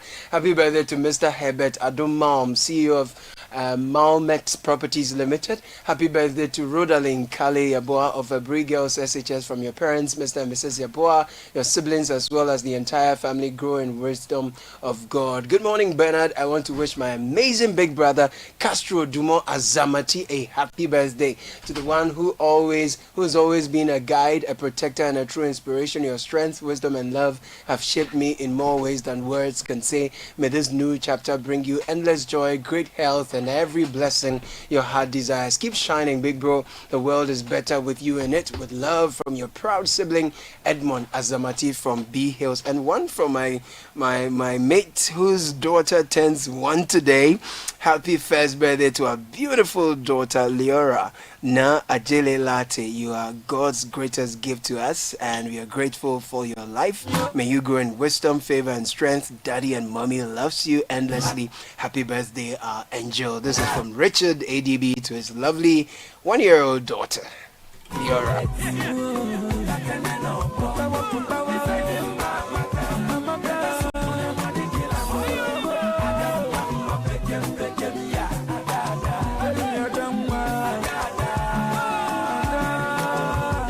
And don't forget that these requests were probably brought to you by MasterCard. With MasterCard, you have the power to shop and make payments on the go. You can shop locally or internationally with a tap. And if you're out and about, you can pay by inserting or scanning. Everybody they wait. Leave cash in the past. Go to your bank and switch to MasterCard today and be on your way to something truly priceless. Good morning to Mama Claudia Chakbodu. Numa Life Church today happens to be your birthday. Wishing you the best of God's blessings for just being who you are. And from all of us, myself, the kids, Kwame, and the whole church. Mama Claudia Rita Chakbonu.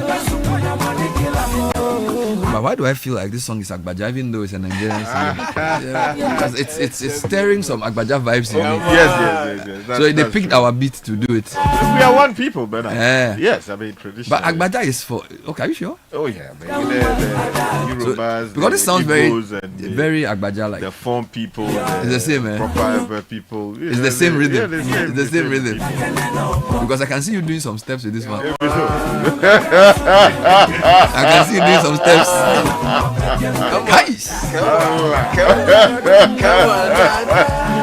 see, the way to know where you are from is the effect of a beat on you. When I hear Agbaja, it's something they do. You know, some people when they hear Kpan logo, they feel something. What's the dance from your place? Is it? Well, the one I know is called Apatampa. Apatampa. So that one you are using your hands, your palms, you're clapping, hitting your thighs, and then hitting your chest, and then you clap again. I was watching a guy do a performance of Adowa.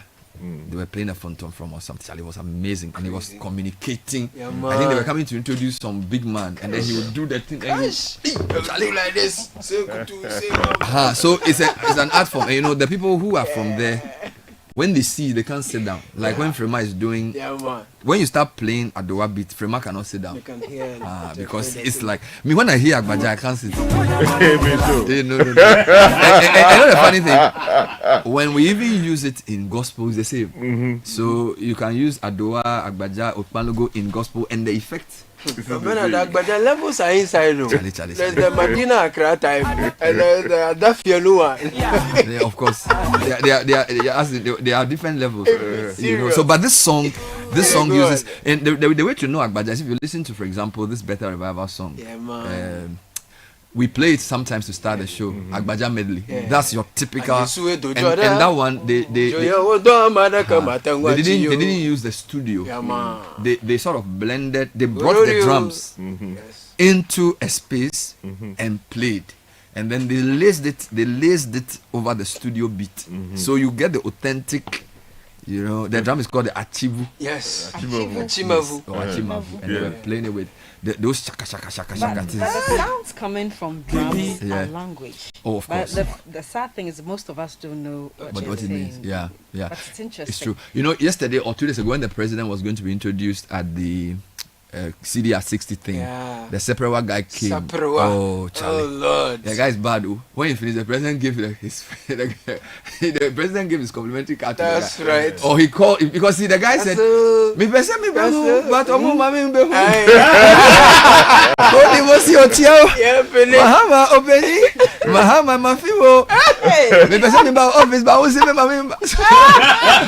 So when Mahama came, he told his secretary to take the guy's number and give it Charlie because Charlie, the guy used the song to Charlie dribble the whole place. You have to maximize the opportunity. Charlie, it was amazing. It was amazing. It was so Drum beautiful. stock, I tell you, Charlie. Brother, please let me add this one to the wishes. Kindly give a mention. Let the world know of the birthday of Mami Efua Amwako Imbe of Grandeur Group. She's so diligent and effective in all her endeavors. This is coming from Nana Joa, Nana Jimfua, and Mami to Mami Efua Amwako. All right, so it's 7:46. I was just talking about something. Apioko just walked in, and Apioko, welcome to the program. Thank you. Good morning. So much is happening this week. So much is happening this month. We still have so much to do this year. We do. You know, we have some new TV programs coming up on Channel 1 TV. We have the Agri Fair happening next week. Yes, sir. We have a big thing happening in December. Yes, we do. And we have salary increase too before the year ends. Let's start one by one.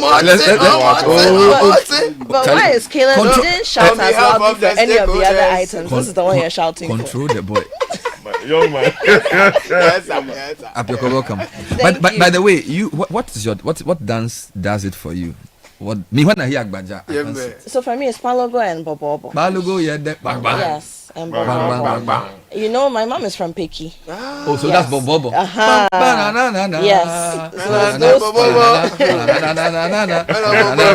The horns. Yeah. And the thing about Palogo is like boom, boom, boom. It's a very playful beat and it's more jovial, you know. I don't know the difference between Kete and Ado. I'm told they are very similar but different. Very similar. Kete is just a little bit faster, but they are very similar. Yeah, but Adoa is interesting. It's the drum beat that will give you the difference. But Agbaja is war, right? Agbaja is a war. So. It's a war. Agbaja and Achiagbeko.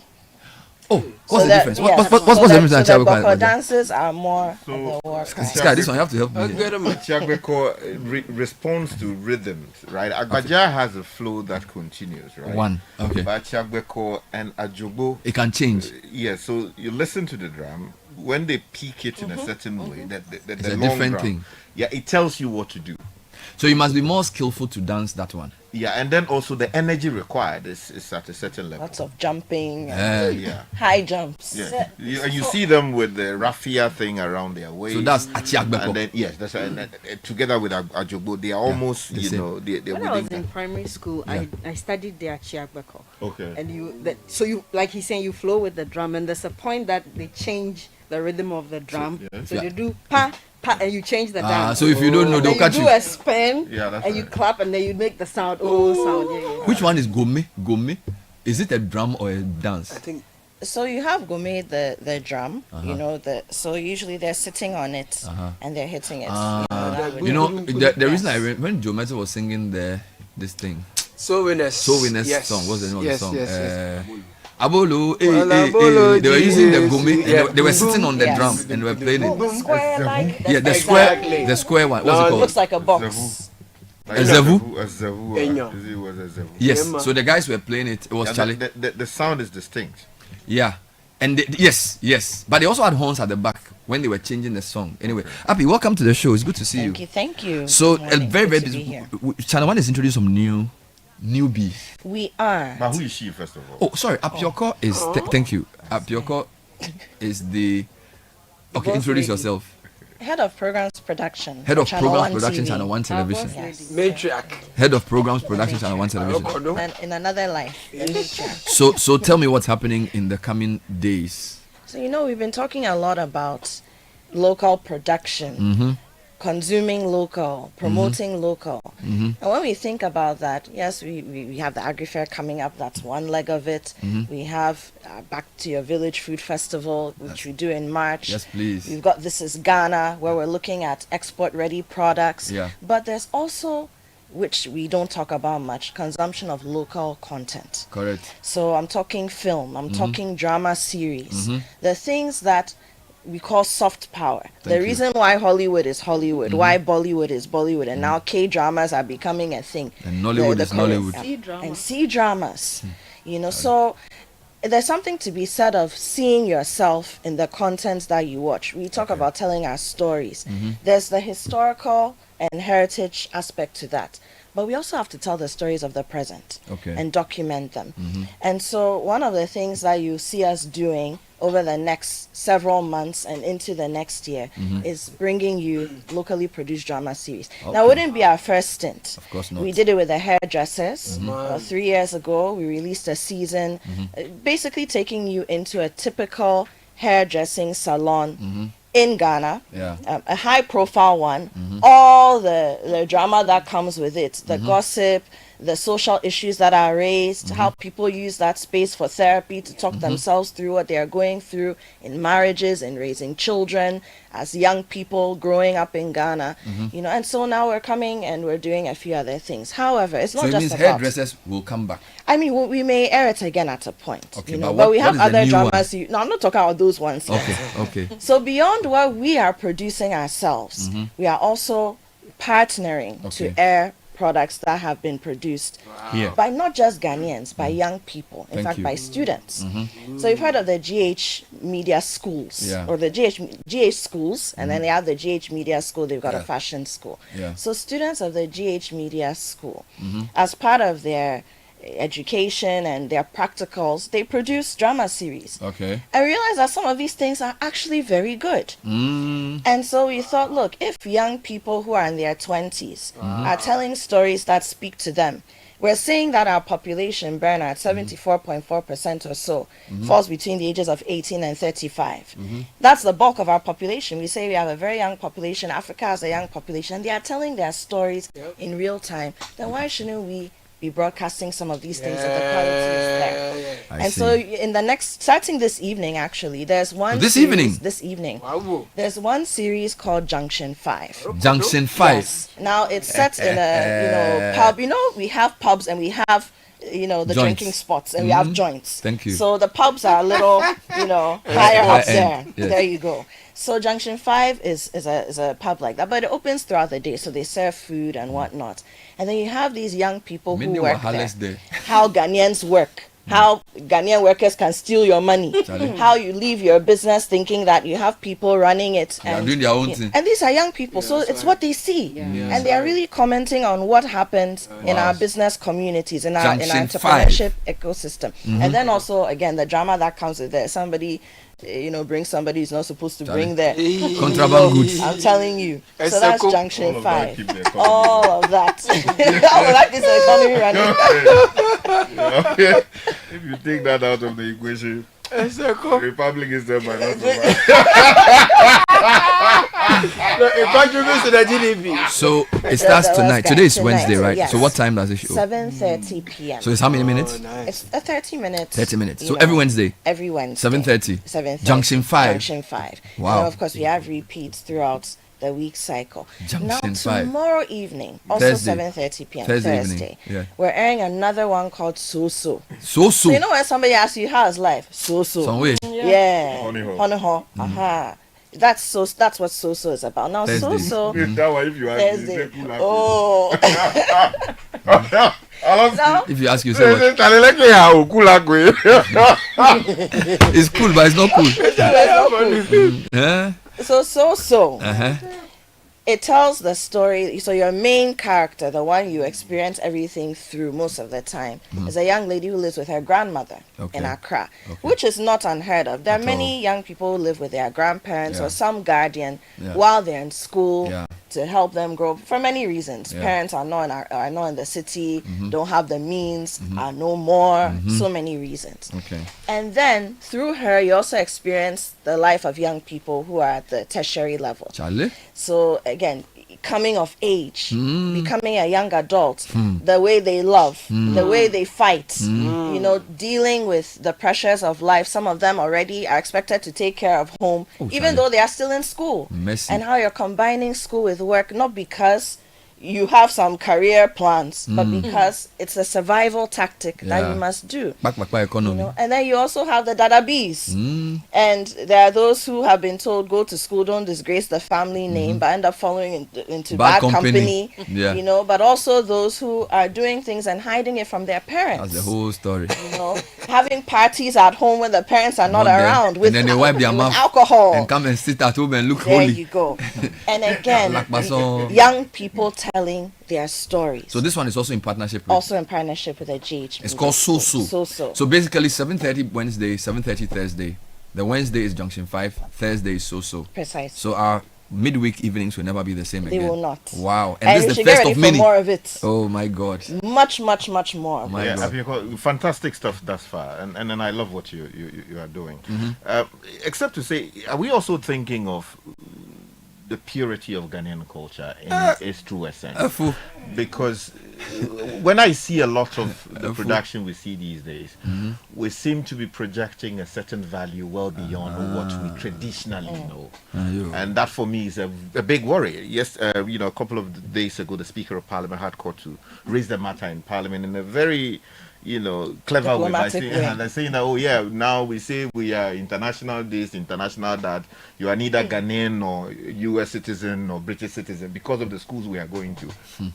So how are we also going to use our platforms to tell the purity of our Ghanaian stories in a way that people can identify with and then preach on? This one is the problem of the day. Okay, here you go. So, you know, when we use the term culture, unfortunately, we tend to use it very loosely. Culture in itself is dynamic. Now, culture includes our heritage, our traditions, but it also includes all the influences that we may not even have control over and how they infiltrate who we are and who we are becoming. Now, we talk about the purity of our culture. That is why I just mentioned So, for example, you have a grandmother who is your voice of conscience. You have parents who have been raised in a certain time, exposed to certain Ghanaian values, which we believe we should preserve for the sanctity of our society. And so those people in their characters and their roles bring those things through. But then you also mustn't belittle the reality of your Gen Z. And when you speak to young Ghanaians, many of them, what are you doing with your culture and your heritage? So it's mixing. It's a mix. The influences is part of the culture. Absolutely. The evolution. And that's where the conversation starts. You know, we've got, give or take, around the world, we have about 4 different generations that are living, so to speak. Of course, you have anomalies. We've got the baby boomers, the Gen X's, the millennials, and then the Gen Z's. So we are what? We are millennials. So you're an older millennial, I'm a younger millennial. Millennials start from 1981. There you go. So are they inside? So, but then you also have people, the experiences across the generations are different. And so when you see, for example, one of the, I won't mention the name, but one of the productions that we are coming up with, going into production for very soon, it tells the story of a Ghanaian family. Now, everything, all the madness, all the positives around the family happen at the dining table. Why the dining table? Because traditionally, we solve problems over food and drink.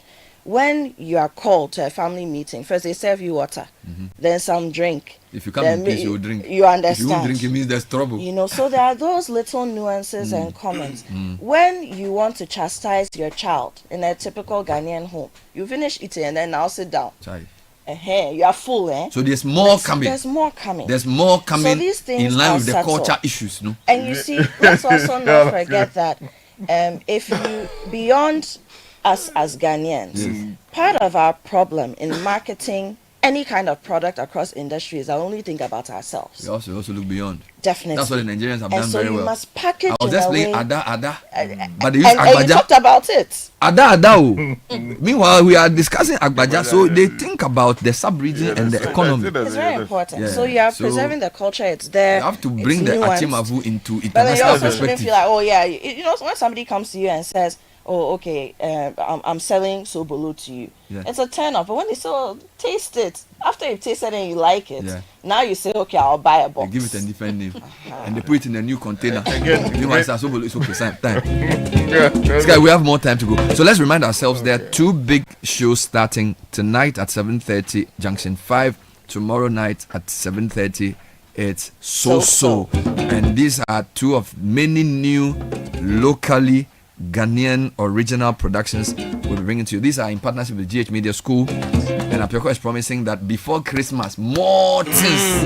As you say, more things. Did I mention Christmas? No, but give me pressure. No, sorry. Oh, I said in the coming months. In the coming months, and the okay. year to come. No, bahala kra. No, but you'll see a lot. Thank you for having Because it's good to have you. Time check is 8:01. Time for tech and social media trends. It's brought to us by Telecel and First Bank Ghana. Congratulations to Maoli Setonu and Patricia, so many others who emerged 2025 October winners of the Use and Win promo. First Bank Ghana's Use and Win promo. This is how you get on First mobile app. Download the First mobile app. Use it for your everyday transactions or the hashtag, the short code *894# from now till November 30, 2025. You could stand a chance of winning 500 Ghana cedis every week. If you are not yet a member of the family, use the same outlets to download *894# or First Bank Family. Download that First mobile app on the Apple App Store. You can call 0596 921 921 or email firstsolutions@firstbankgroup.com to find out more. First Bank, you first.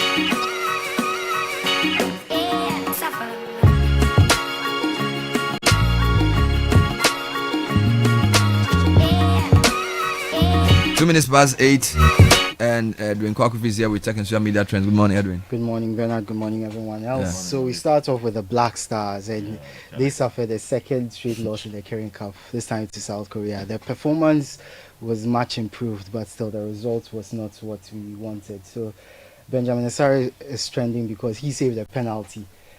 But people are saying he might have done better for South Korea's goal. There were a number of good performances as well. Prince Owusu trending because of how good he was. Also Caleb Urenchi, despite giving away a penalty, his performance in midfield has people saying that he might be the perfect partner for Thomas Partey at the World Cup. So, but the stats are not something to write home about. So 2 out of 2 losses, no goals scored, 3 goals conceded. So it's a friendly. Yes, and it's justified. Exactly, because a lot of the key players or regulars who might have made the starting lineup were out of the team. So people are saying let's cut Otto Addo some slack because of it. But we don't have too many international windows for matches before the World Cup. So this was supposed to serve as a good barometer for how the team is doing ahead of the tournament. Are you sure we don't need Caleb Hudson-Odoi and Andy Ketia? You want to raise a new topic today? No, that conversation has been reignited because of the performance of Kamaldeen Sulemana. Attacking defenders, he was brilliant, but the final touch and the pass and the finish, he plays for Atalanta. Yes, he does. All right, cool. Winger. Okay, so we move on from the Black Stars to 2 worrying videos that have been trending over the last couple of days. So the first is a viral video of a landlord beating his wife, which was put on social media and has got a lot of people angry. So the police stated that they had arrested John Odate Lamte for the assault and also arrested 2 of the siblings of the suspect who attacked the woman who was recording the incident. So they are in custody and the woman has been When you are doing something rescued. And they are recording, you don't want them to record. It means you know you are doing some way. Yeah, so and the social media page that initially put out the video apologized because the first video they did not blur out the woman who was in the nude. So they had to apologize, which is something that shouldn't have been posted at all. But yeah, they apologized for it and said they promised to do better. I have no idea. Because the assault was gruesome and it was despicable. So the police have picked him up? The police have picked him up, also picked up his siblings as well. And they said they were looking to locate the victim of the assault who escaped before they got to the scene. Okay, So thank you for that. Yeah, the second video is of a group of people in the Ashanti region calling themselves the Suanyansa Vigilante Movement. Huh? Suanyansa. So usually in the evenings, the commercial drivers, increase prices of the fares because it's in the evening and they want to exploit people. So this group put themselves together to stop the drivers from doing that, the drivers and the mates. So they go around the stations, they beat up anybody who they feel is going up against it. And there was a video of them lashing one man who apparently was charging higher fares. And obviously a lot of people they support the actions of the group because nobody wants to pay higher fares. But it also brings to light, why is a vigilante group allowed to operate without any limitations? Why are they allowed to beat people without any consequences? So that's a debate that's going on. But most people are supporting. I don't support. I don't know about most. I mean, some people. Oh, if you go like a lot on social media. On social media. See, when you say most, you are speaking about some exactitude that you know, as a matter of fact, the majority of the people of Ghana on social media support a particular cause of action. No, you can say that many people you have seen their tweets, many. But if you say most, you are saying that we've divided, the population into been too exact. Majority of them. Are you worried that most of the ones are you disturbed that people will support such a thing without thinking about the consequences? No, I know how people sometimes romanticize the whole idea of coup d'etats. We had the Ashanti. We're not even gotten coup. Just vigilante group. No, but these things flow from there. You remember that we had a conversation here about the new chief executive for the KMA when he said that that he believes that people should be flogged for engaging in discipline and all of that. And you see, things like that empower people to do the kinds of things that they are doing. We have an act that deals with vigilantism. And it is expected that if the government really cares about human rights and ensuring that the rule of law actually works in our republic, these guys should be rounded up. The Ashanti regional minister should put his foot down and deal with these guys decidedly. Okay, so I'll just bringing clarification to a story I saw, which a number of major Ghanaian outlets also picked and put out there. There was a picture which showed 3 people dressed as sheep. And the story was that they were trying to migrate from Algeria to Spain, and they dressed as sheep to do that, which was a ridiculous story. So I did my checks, and obviously it's not true. It was just 3 people who were doing cosplay for Shaun the Sheep, which is a popular British animated series. But the story that's going out all over social media. Some media houses, when they see something, they don't verify; they just publish. But how can we progress like that? So you see something somebody has published, then you also take it and publish it. And in fact, big media houses are even getting it wrong with the intervention of AI. They just steal the stories. Recently, there was a video generated by artificial intelligence of an eagle attacking a young boy, and some reputable media houses published it. Yeah, thinking that it was the real thing. We have to be measured in what we see and what we publish. We just have to stop stealing. If the story is not yours, don't go and take it and credit it to yourself. And then now you're in trouble for all these kinds of things. It's so weird. Oh, it's not good. Yeah, I was watching TV last night and somebody actually mentioned the story as though it was true. And I was very surprised that they didn't do any checks, because if you just check, you would find. And the older people who keep sending some of these things to us. My brother. We beg. My brother. And if you push back, it's the whole one. Just delete it quietly. Don't say anything. How dare you? How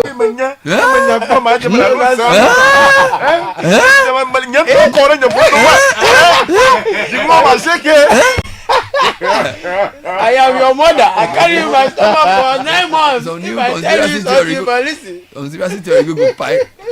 Oh, girl go send give you Charlie. Call you say the video is saying you watch out. The video need to advise you. Oh, I didn't know you were facing that problem too. To all the grandmas, man. Hey! Charlie, one day you have to do a show on how to differentiate between conspiracy theory and facts. It's not easy. They're on TikTok more than us. So finally, in tech news, if you try to use X or Twitter yesterday from about midday for a couple of hours after, you would have noticed that it was down. That's because there was a Cloudflare outage, which took out a number of websites, including X and ChatGPT. So what Cloudflare is, it's basically the middleman between your browser and the original websites, original website. So once it's down, there's nothing coming from there to your browser. So that's what happens. About 20% of all websites use Cloudflare because it serves as a security check to ensure that you are not a bot that's visiting the site. So it took out a number of pages for like 2 or 3 hours. The Cloudflare came out, apologized for it because they said that their users deserve better. All right. So that was second social media trends.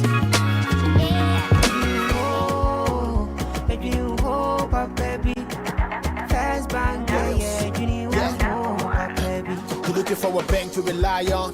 Let me give you a shoulder to lie on. Wouldn't we seek out to bank be no lie? Only one place where I get my eye on. Make I introduce you all to First Bank, the best services in the world, first rank. Customer service, everything is well planned. I make music, I travel, I sell land. They be my reserve tank. Cause every time I know my money's safe. Universal banking ain't in me here on the date. I'm a busy person, me no need time to wait. Now I got to Spain, even when I'm in the States. My me blue shirt. Me tell me office a chilly, but who cares? Cause I bank with the best. I'm lucky, I'm too blessed. When it comes to First Bank, it's too west. Everything is you first. Nobody feed you, I'm like us. Do I'm like us. First Bank, we treat you first. Treat you first. Somebody see yeah. Think about you first. Think about you first. You first. First Bank. Auntie T, I beg, fix me gobetete Ghana. No gari, no oil, no plantain, just beans then eggs. Hey, brah, that be dangerous combination, no. Problem no day. I feel handle am. For Telecel, with the Bob say everybody gets what they like. That be why Made For Me bundles day. Based on your usage, you fit get your own data and call packages. Fala!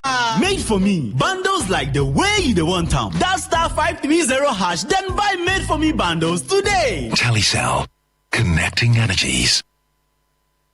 The luckiest everywhere, for everyone. Yeah. This year is going to be sweet. I don't just feel it, I know it, because the Luckiest Season 3 is back. And I'm about to show you how to grab your golden ticket.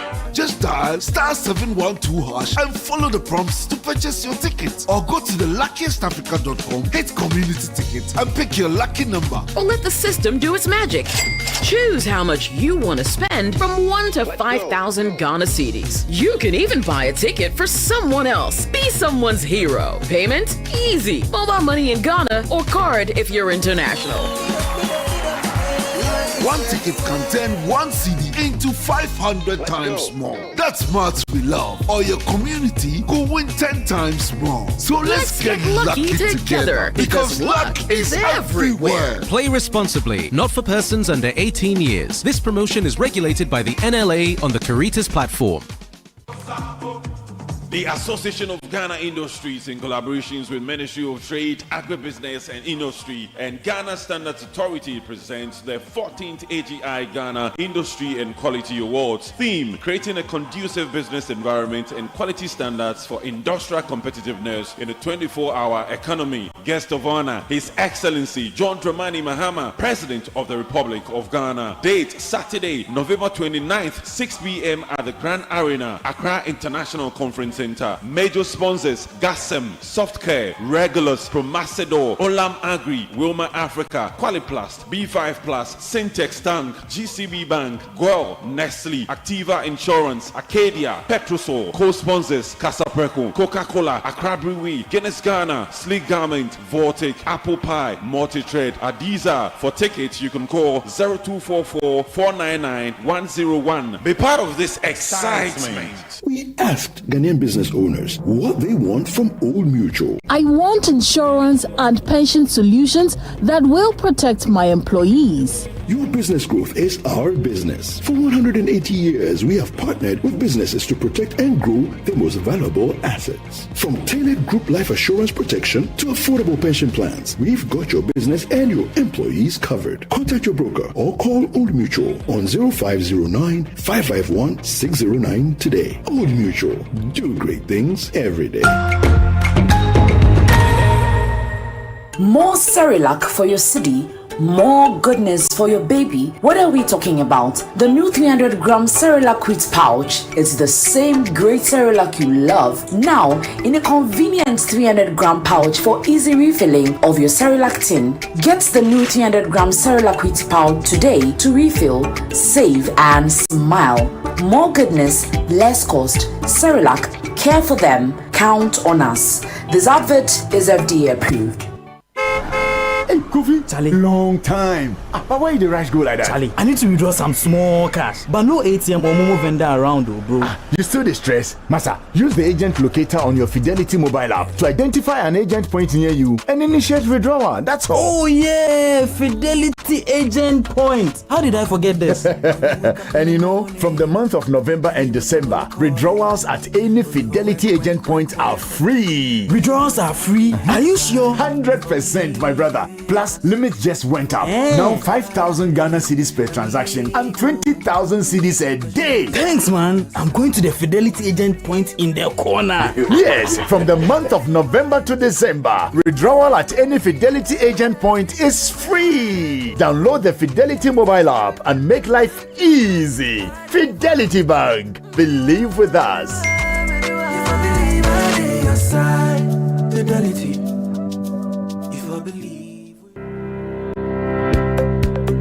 Lakeside Estate is calling all business owners, institutions, and HR heads. Want to give your employees more than just a paycheck? Give them a place to call home. At Lakeside Estate, we're making it easy for companies to support their staff with beautiful lifestyle choice and affordable homes through flexible payment plans, staff financing, and mortgage options. Whether it's a 2-bedroom starter home, 3 bedrooms, or a spacious family home, Lakeside Estate has the perfect package for your team. Strong structures, modern finishes, and a vibrant community all are waiting. Let's partner together to give a lifetime value for your staff. Call our sales expert on 020-477-5042 or 020-477-5040 or visit lakesideestate.com. Lakeside Estate, quality homes for all.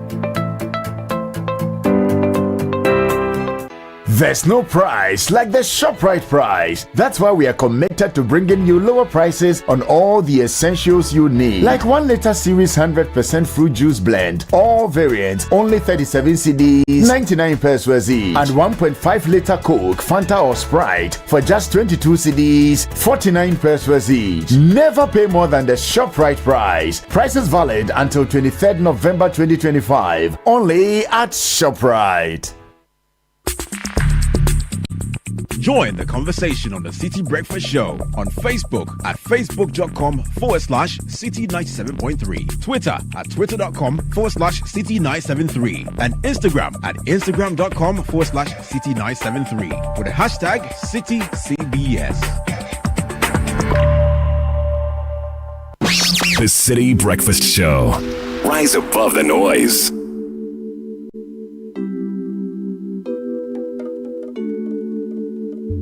It is finished. Dinala so. Maestro da babano. Dinala bo. Mr. DJ. Wamu jumi bina. Daddy lumba bueno. Yedi bet mi mbeso anamiko. Denji da monyo mona. Daddy lumba bueno. Akwanu me anume. Emreswa namiko Jumani di baby ba Ami munyo Papa masemnyo Mama sama na walkeyo Na wadropi Ndamabuama Bounce no on the message Osama Ubyaka de jema benye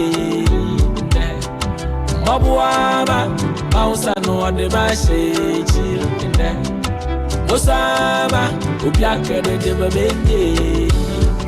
19 minutes past 8 on a City Breakfast Show. For 20 years, Dejoyo Ghana has helped families turn houses into homes with pools that bring people together. Whether it's weekend fun, fitness, or relaxation, a Dejoyo pool is built for memories that last a lifetime. And here's something special. We built your dream pool in just 18 days with our world-class French filtration technology. Your pool stays crystal clear, safe, and easy to maintain. No need to spend so much time cleaning instead of enjoying. So call Dejoyo on 020-260-1650. That's 020-260-1650. Or go to www.desjoyauxgh.com. Dejoyo Ghana, 20 years of joy, quality, and care. Now, are you planning that big end of year service or a must attend event? Don't let communication slow your momentum. With Wiggle Vision's voice and SMS services, you can reach thousands of people in just seconds. Send personalized voice messages, instant reminders, event updates, and registration confirmations, all with one click. No internet, no problem. Wiggle's reliable USSD voice and bulk SMS platforms keep everyone connected anytime, anywhere. So why wait? Talk to Wiggle Vision today. Call 054-664-1768 or visit frog.wiggle.com/wiggle. Wiggle Vision, connecting people, powering events. Your SD Ghana Visa card can do way more for you. It's your key to smarter, more convenient payments. Pay online for your meals, shopping, fuel, and services, and make quick payments on POS terminals worldwide using your card. With your Gold and Platinum cards, you can even get more value, exclusive discounts at selected vendors, including airport lounge access with your Platinum card. Don't have a Visa card? Well, we've made it simple. Visit any SG Ghana branch across Ghana and get one today. Now, if you're concerned about your health, don't let uncertainty weigh you down. Get the clarity you deserve with Sin Lab. We offer fast, accurate, and reliable diagnostic testing from routine blood work to advanced screening. With over 5,000 tests and branches nationwide, Sin Lab delivers the trusted quality you've come to rely on. Our expert team uses cutting-edge technology to provide the answers you need so you can take control of your well-being today. Pass through any of our branches or call 0302-763-580 or visit Sin Lab. That's synlab.com.gh. Sin Lab is the new med lab. Kicks out your day with the irresistible chocolatey goodness of Twitsco. Is enriched with NF4, a combination of energy boosting minerals. It's going for 2 Ghana cedis only. You can treat yourself and your little ones to a rich, delightful chocolatey taste of Twitsco and power that dream. Twitsco, power your morning. Have you ever imagined owning your dream house and paying within 5 years with absolutely no interest, and on top of that driving home in your very own electric car with over 300-kilometer range? Well, it's not a dream, it's the magic of Afro-Arab Properties. We are best known for building the most affordable, accessible, and quality homes in Ghana and rewarding our clients with amazing extras from 1, 2, 3 to 4-bedroom homes. Afro-Arab Properties has you covered at prime areas: Manes, Pentex, East Legon Hills, Santor, Ashalibutre, Tema Community 25, Old Ningo, Amasama and Apollonia, Manjo, and more. Call 0551 753 231. AfroArabProperties.com is where to visit. And Yum Vita infant cereal with milk is making feeding time for babies 6 months and above easy. We have 3 delicious flavors: rice, wheat and maize, and wheat. Baby gets a variety of cereals, and it's also enriched with Nutri-V, which contains 16 essential vitamins. We recommend you only add previously boiled water, stir, and experience the joy of feeding baby. Yum Vita, good nutrition for a strong start. Tell me, what are you proud of? At First Atlantic Bank, we are proud to be crowned Digital Bank of the Year, not once, but 2 times, back to back. It isn't just a fancy title. It's a celebration of our commitment and relentless drive to give you the ultimate convenience in digital banking. Whether it's through our mobile app, internet banking, USSD, or any of our seamless platforms, we make sure your banking experience is truly safe, fast, and secure. So don't settle for less. Join the Purple family today. Experience the true meaning of smart banking. 2-time Digital Bank of the Year, back to back. If you enter your ear, First Atlantic GH is our social. First Atlantic Bank, refreshingly different. It's a season of winning, and grab your phone and start winning. Dial star 712 hash, choose option 1, buy a ticket for yourself. Option 2, buy for someone else. Let the system generate a lucky ticket for you. Go with option 1. If you want to choose your own lucky ticket number, then you choose option 2. Pay with Momo and you'll be in. The luckiestafrica.com is where to register online. Tap on community tickets to either pick up your own lucky number or let the system choose that for you. Luck is everywhere. 8:25. Later on, we'll be speaking to the Chief Executive of Agri Impact on how clearly the 2026 budget prioritizes agriculture. It appears in the past the focus on agri has been on production, providing inputs, making sure we produce enough food for the nation. But the past few months of GLAT have revealed that a very important component of the agri value chain has been ignored, which is the markets and value addition. We'll speak to Mr. Kwe, who's been analyzing the 2026 budget from an agri perspective on how he sees the issue of markets and value addition agri, as we also count down to the agri fair, which is happening next week, Friday, Saturday, and Sunday. Before we do this, save up to 50,000 cedis depending on the vehicle you buy from VW Ghana. Call or WhatsApp us for more information about our range of models, including the T-Cross, the Virtus, the T1 Allspace, the all-new Touareg, the Terramont, and the Amarok pickup. Drive VW, drive local, hurry while stocks last. And from November to January next year, spend up to 10,000 cedis with your Zenith MasterCard debit or prepaid card and be rewarded with shopping vouchers. Whether you're shopping, buying groceries, paying bills, or enjoying a night out, every transaction brings you closer to being rewarded. And the best part, rewards are given out at the end of each month during the campaign period. So what are you waiting for? Use your Zenith MasterCard, spend more, and win more.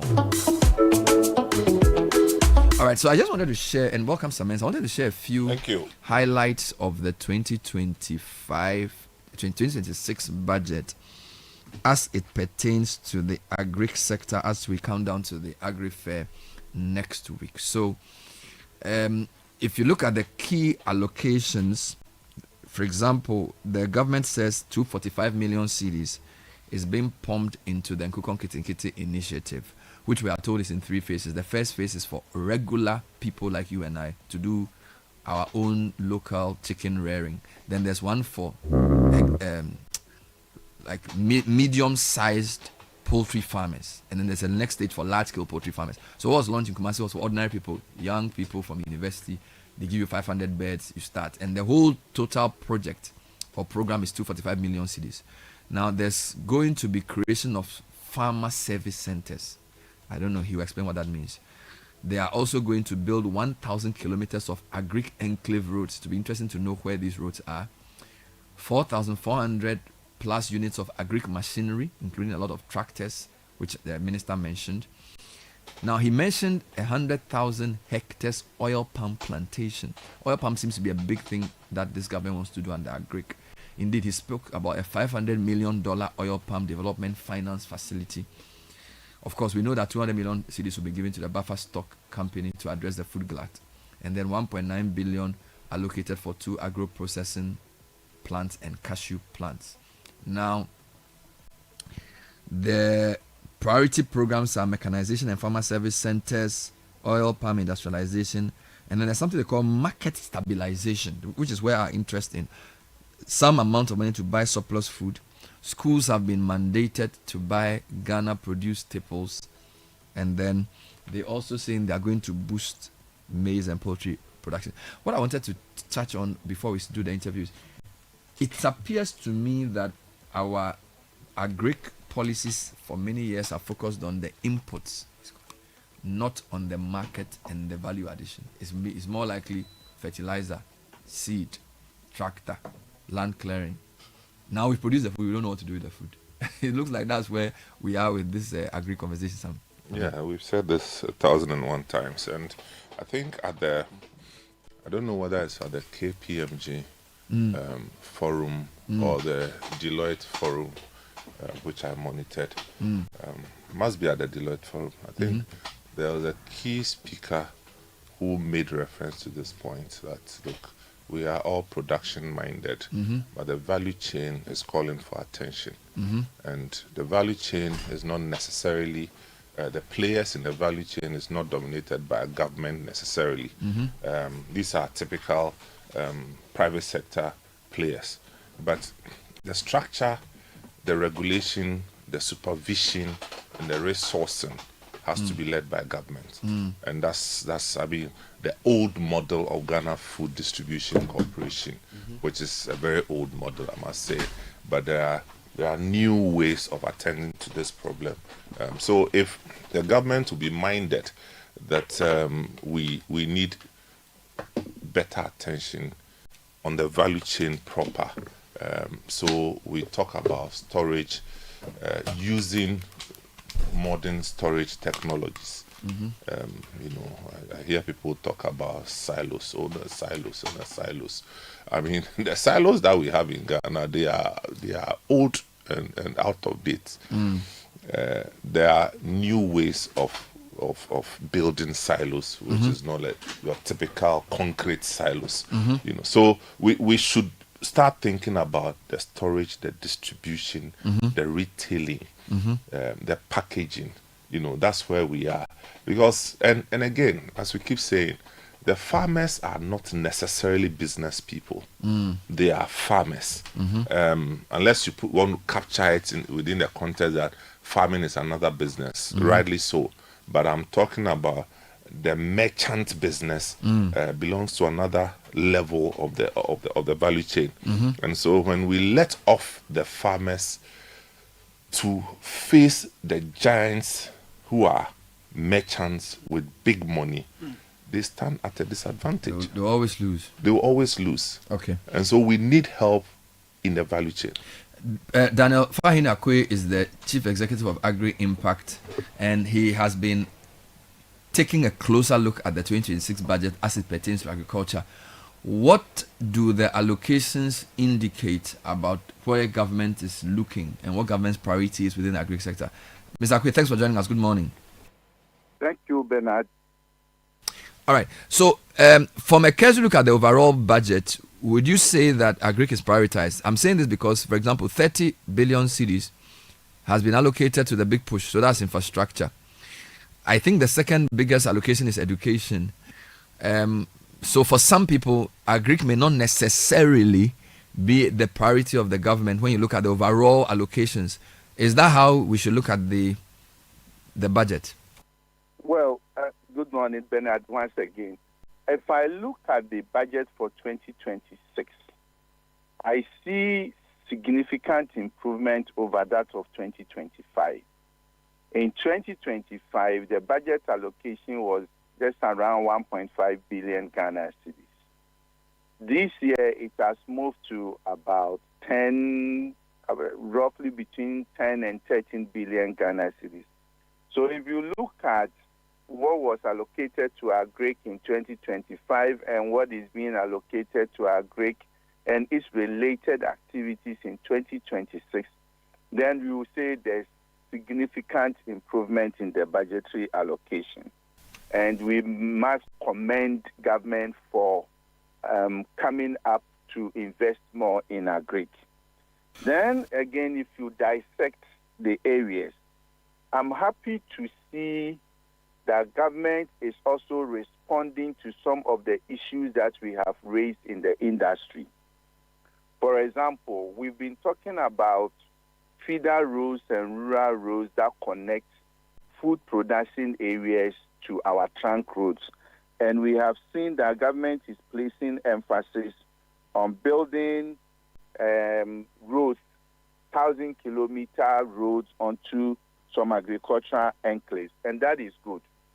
The last time when we spoke with some of our private sector partners, electrification is one major thing that is stalling agro-industrial development in most of our rural areas. And we know that Ghana, as an agrarian country, agro-industry is what will transform our rural areas, and there is no doubt about that.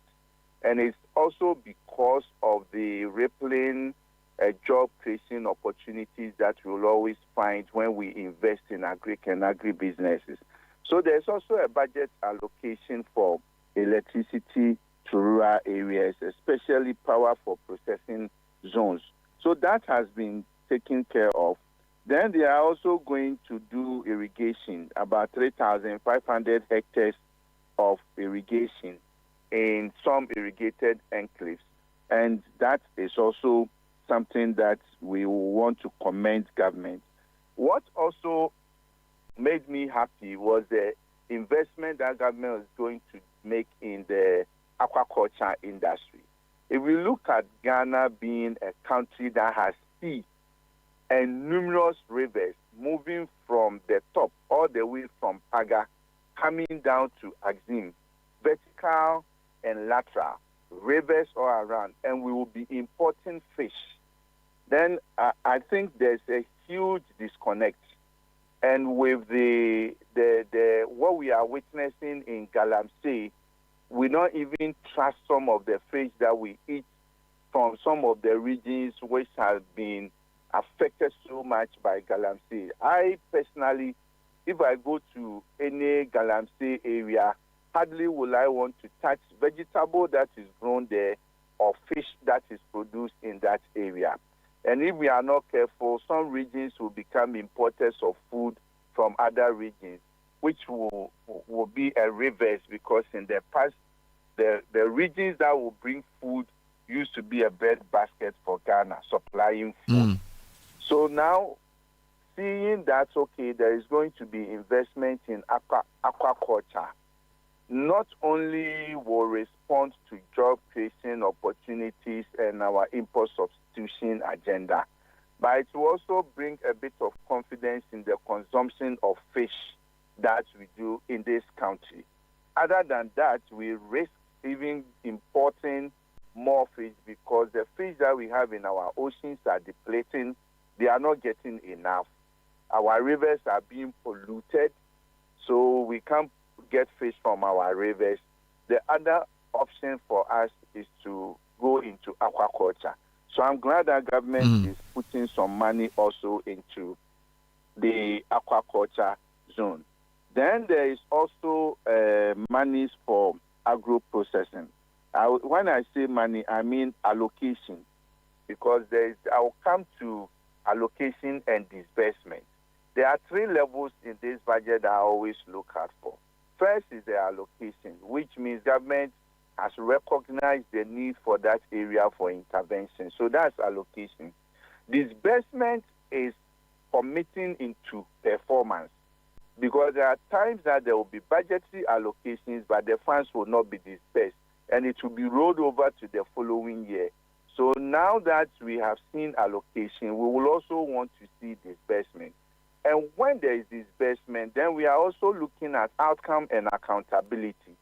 Now, these three must work together. Budget allocation is nice in the eyes of all of us as industry operators. Excellent. And I will once again commend government so much for the interventions that it has brought into agri and agri-businesses. Okay. So, but then, hold on. Before I continue, I can understand how a government allocation for, say, electrification for rural power makes sense and works, because electricity is a public good, and government providing electricity helping agri is easy to see. Or how 800 million for 1,000 kilometers of roads makes sense. What I don't understand is, if government says they made an allocation for agro processing, does that mean they are giving the money to an existing agro processing factory, or they will use the money as capital expenditure for a private agro processor? It is not very clear, because the agro processing is a business. Yes. So when you see you are happy that government has allocated money for agro processing, do you understand how they will use it? Now, I'm also not clear about the intention of the agro processing, and especially government investing into agro processing in the locations and then the value chain. The value chain is cashew. Already most of the cashew agro processing firms that we have in Ghana are not getting the needed raw material supply. They cannot operate throughout the year, and most of the time they are operating at less than 40% capacity. So and we will find them in the same Techiman, Wenchi, the enclave where we produce a lot of cashew. So I know there has been that allocation, and I'm unclear as to the modalities. And that was going to be my next thing about the delivery modalities. The allocation will be there, but normally the problem that we have is not the budgetary allocation per se, but the delivery mechanism, the model that we use to make use and optimal, let's use it to get optimal output out of the allocation. And let me pick one example. We all like the fact that we will be consuming and have a lot more locally produced chicken. So coming out with Nkokon Kitenkete to boost production of local chicken in Ghana, it is fantastic. The idea is fantastic. But what is the mechanism? What is the business model that the government is using to ensure that these intents will not go waste? So if you go and give people chicken and it does not go with feed, vaccine, medication, technical support, and it's not linked to a processor and for optic, and the people who are going to raise the birds don't have any technical capacity. I talk about the government intention and the readiness of the recipient, the preparations that have been made to equip those who will receive the intervention. If that is not there, we are likely to observe high mortality, and that intention will not be realized. So the budget allocation is the first step, and it is good. Then you go into the delivery mechanism, and that is where most of the time political leaders don't get it right. Okay, let's talk about something else. So usually when I look at these budgets, a lot of the focus is on the inputs, fertilizer, tractors, irrigation, clearing of land. Fine, we've seen something for agro-processing, we're not even clear what's going to happen. We've seen from the past couple of months gluts everywhere, maize glut, egg glut. It's very clear that there's no proper market development when it comes to the sector. From the allocation, do you see any effort at developing the market? Because that seems to be the challenge we are facing in these past couple of months. The first thing, I earlier heard that the president has directed, I think, schools and government institutions to buy locally produced rice and chicken. So that is good. But Bernard, this should be a policy that cannot be changed from one president or one government to the other. And that allows the private sector people to plan well. The issue of glut and scarcity has been persistent for a very long time. Today, we say that government should buy locally produced rice. When is it taking effect? And by the time that they'll go through all the processes to buy the locally produced rice, our post-harvest loss will have shot up, because now the private sector people don't have enough warehouses to store their rice. They are not getting the monies to go back. The cash flow has been so tight and restricted or constricted because people are not buying the rice for them to go back and buy the paddy. They have to cut down the price of their paddies and incur losses. But if, let's say, January this year, we had made the policy that we are going to buy locally produced rice and chicken and maize and the rest, we'll have put all the systems in place before harvesting. It's not when there is a glut that quickly we come and provide some short-term intervention. And we are calling for policy that will stand test of time and move from one administration to another administration. So it is good that, yes, there's a directive to buy locally produced, but who is ensuring? When is it taking effect? What delivery mechanism is it going to use? Mm-hmm. And we need to be intentional when we are talking about agri. Our agricultural planning and development processes seem to be either short-term or not connected. Today, they are delivering, they are setting up and supporting mechanization services or centers. Nobody will say that it is not needed. It is highly needed. But what issue are we addressing, and how are we also responding to the fallout of the mechanization centers that will be established? Are we also looking at the storage facilities? Should farmers increase their production? Are we looking at logistics and distribution? Normally, we will do storage, and then we will not invest in logistics and distribution. And that is key. If you look at how we transport our yam, we transport our oranges, we even transport tomatoes. By the time they get to market centers, huge percentage have gone bad. Yam alone, if we make any attempt to increase yam, and we do not make equal attempts to invest in storage, proper storage facilities for yam, we are worsening the problems, because currently the post-harvest loss of yam in Ghana is valued at about $350 million. That's post-harvest loss. And That's a lot. Yes, post-harvest loss. The value of post-harvest loss of yam alone is about $350 million. All right, let's talk about the Agukon Kitinkiti and also opportunities for young people. How realistic is it to expect that giving day-old chicks to young people and indeed encouraging young people to enter agriculture can lead to some sustainable incomes? Do they have the training to do it? We did hear some testimonials of people who said that having started the program, they were doing well.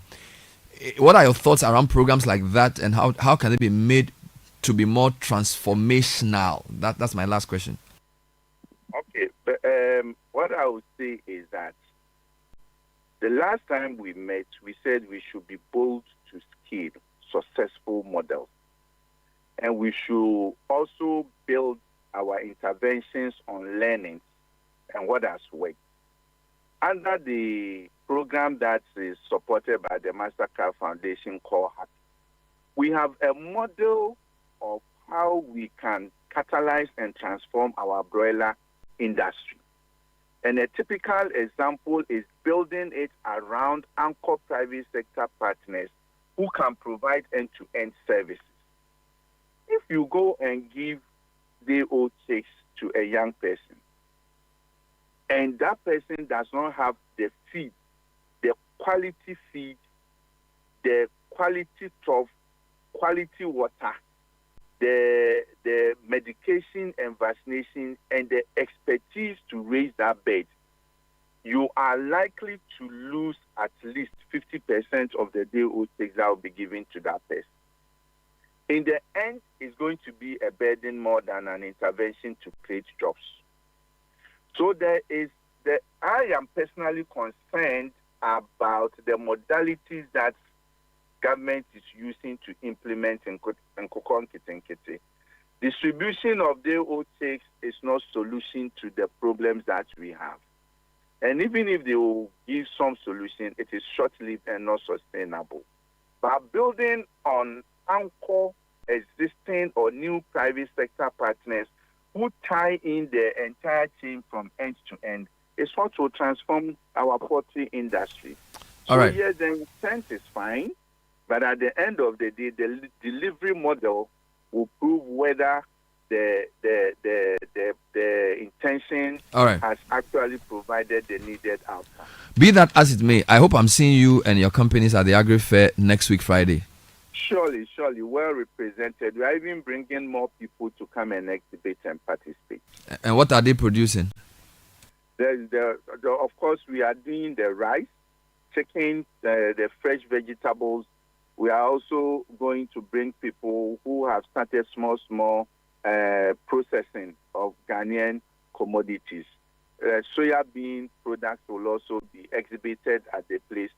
we want to promote eat locally produced food. It is nutritious. We give opportunities for our young people for employment, and we build our economy together. So Agri Impact, for sure, we are with you on the Agri Fair.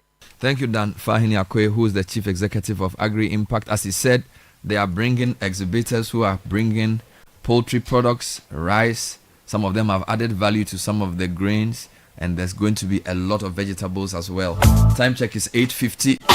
And by the way, this season for the Agri Fair, we also have Agri Clinics. And this season, we are focused on 4 categories of products. Can you elaborate on this? I'll come to that. Mm-hmm. Let me pick up on what Mr. Akwe talked about. You know, he made reference to the gap between the promise of policy and the execution at the other end. And for me, I think that's a critical concern. The other day, we heard that government was committing a certain amount of money to, as it were, mop up what we produce that we have on the farms and in their in the storage places of the farmers.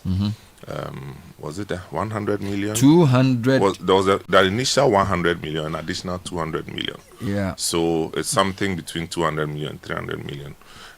You know. Now, between then and now, you ask yourself what has happened. I mean, the urgency of the situation which we announced that triggered this series of conversations that would end up on the desk of the president has not changed a millimeter. It has not changed. The rice farmers still have their rice in their storehouses, littered on the farms and sold. And checks from Citi Newsroom indicates that the farmers up north have not even been, the government has not even reached out to them to see how we are going to buy the rice of them. So in the last 1 month or so, since we've been talking about this thing, nothing has been done except that it's been announced. The allocation to the wrapper stock has been announced, but the people haven't gone to the farm to buy the thing. No. You are saying it on authority? I am saying it on authority. That, and I'm talking about the northern rice farmers. Okay. I don't know about the other one. Those alarm triggered that visit. Exactly. The rice is still in there. The rice is still there. If you go to Nasia, where you have Nasia rice right now, it's still there. And all the places that we listed, they have been struggling through their MCs, through their regional ministers, just to get the attention of the presidency. And according to them, calls that they have made to the regional ministers have yielded no results. So when the president announced the amount, who was supposed to follow up? Was it the buffer stock people or the buyers or whatever? Again, that's one point that Mr. Akwe was making. How to execute the policy mandate or the program plan, how to execute it. From allocation to disbursement. Exactly. There's always a challenge there, you know. I mean, the president responded to a need, but you don't expect the president to physically go and buy the rice. You know. And the problem still pertains, and the people are still suffering. And this is the gap we want closed. The gap between intention and action. Exactly. Because it's the 5 northern regions, you know, how many? 5 northern regions, the Volta region, the Oti regions, where we have this problem, you know, very evident. So there's something that has to be done. The president said, let's take this amount of money. Maybe they are still processing the money. Well, to be fair, what I heard after the announcement, I heard Buffer Stock do a press conference and announce the prices at which they were going to buy the rice. That press conference was like 2.5 weeks ago. I didn't hear them direct specifically, because it looks like they buy the rice through certain people. which is fair. So they just said no, which is fair. Amount. But you see, the government, in my estimation, was not expecting buffer stock to do their normal business.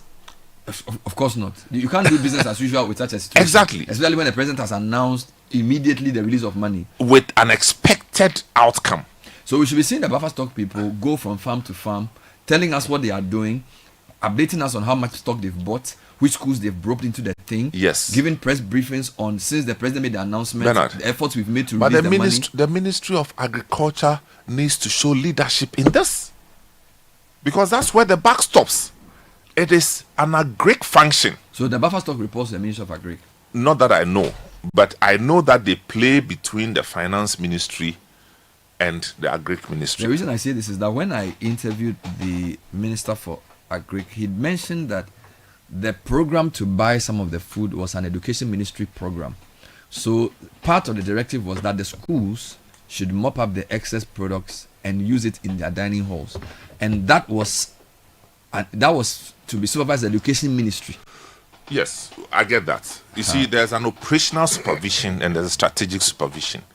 And I'm saying that we need the vehicle that will, if you like, mop up the excess food for Education Ministry to have access to it.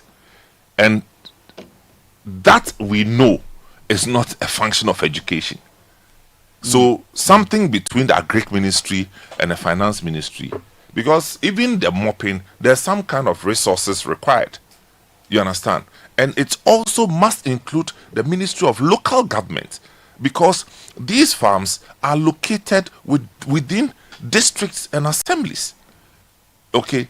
And they have to show leadership, because you see, it is jobs for your people. So it's not for the Agric Minister alone who is sitting in Accra. Because if your people don't have jobs, there's no benefit that they derive from you as the, if you like, the administrator of the district.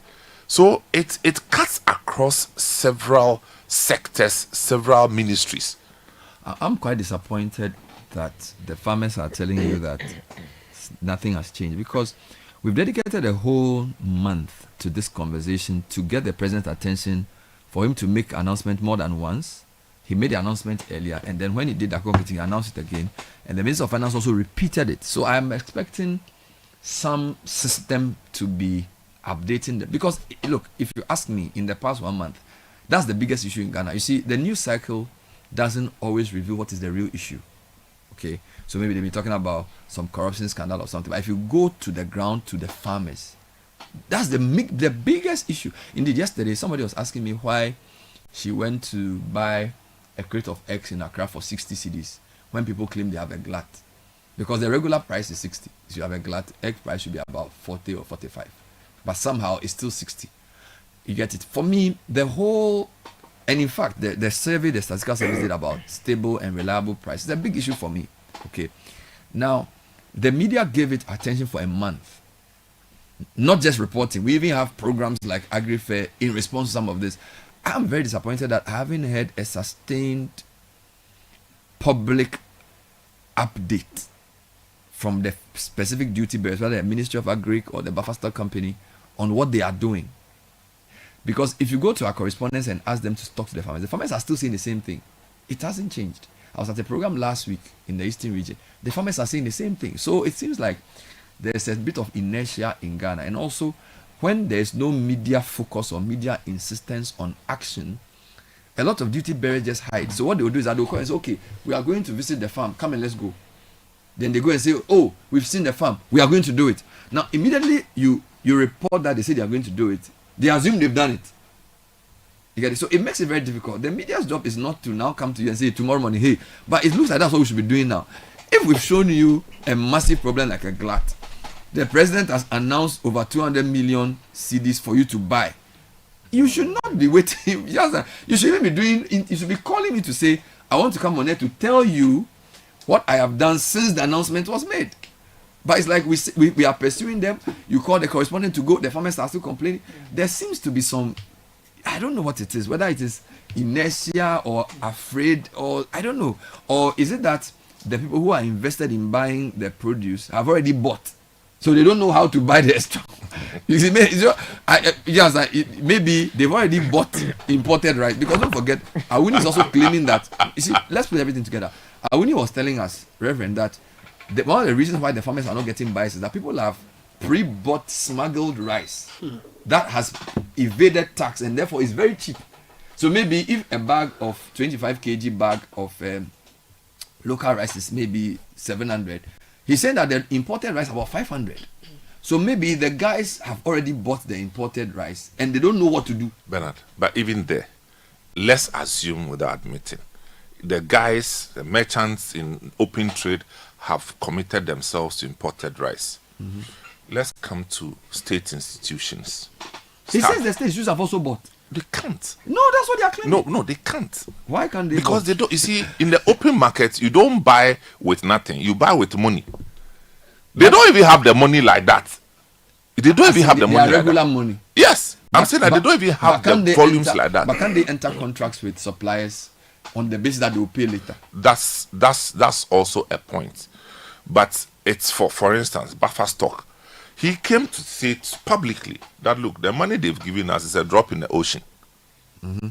It means that they need more money if they have to achieve the objectives. Did he mean the money they've allocated him or the money he's disbursed? Because the amount. No, he said the money that was mentioned.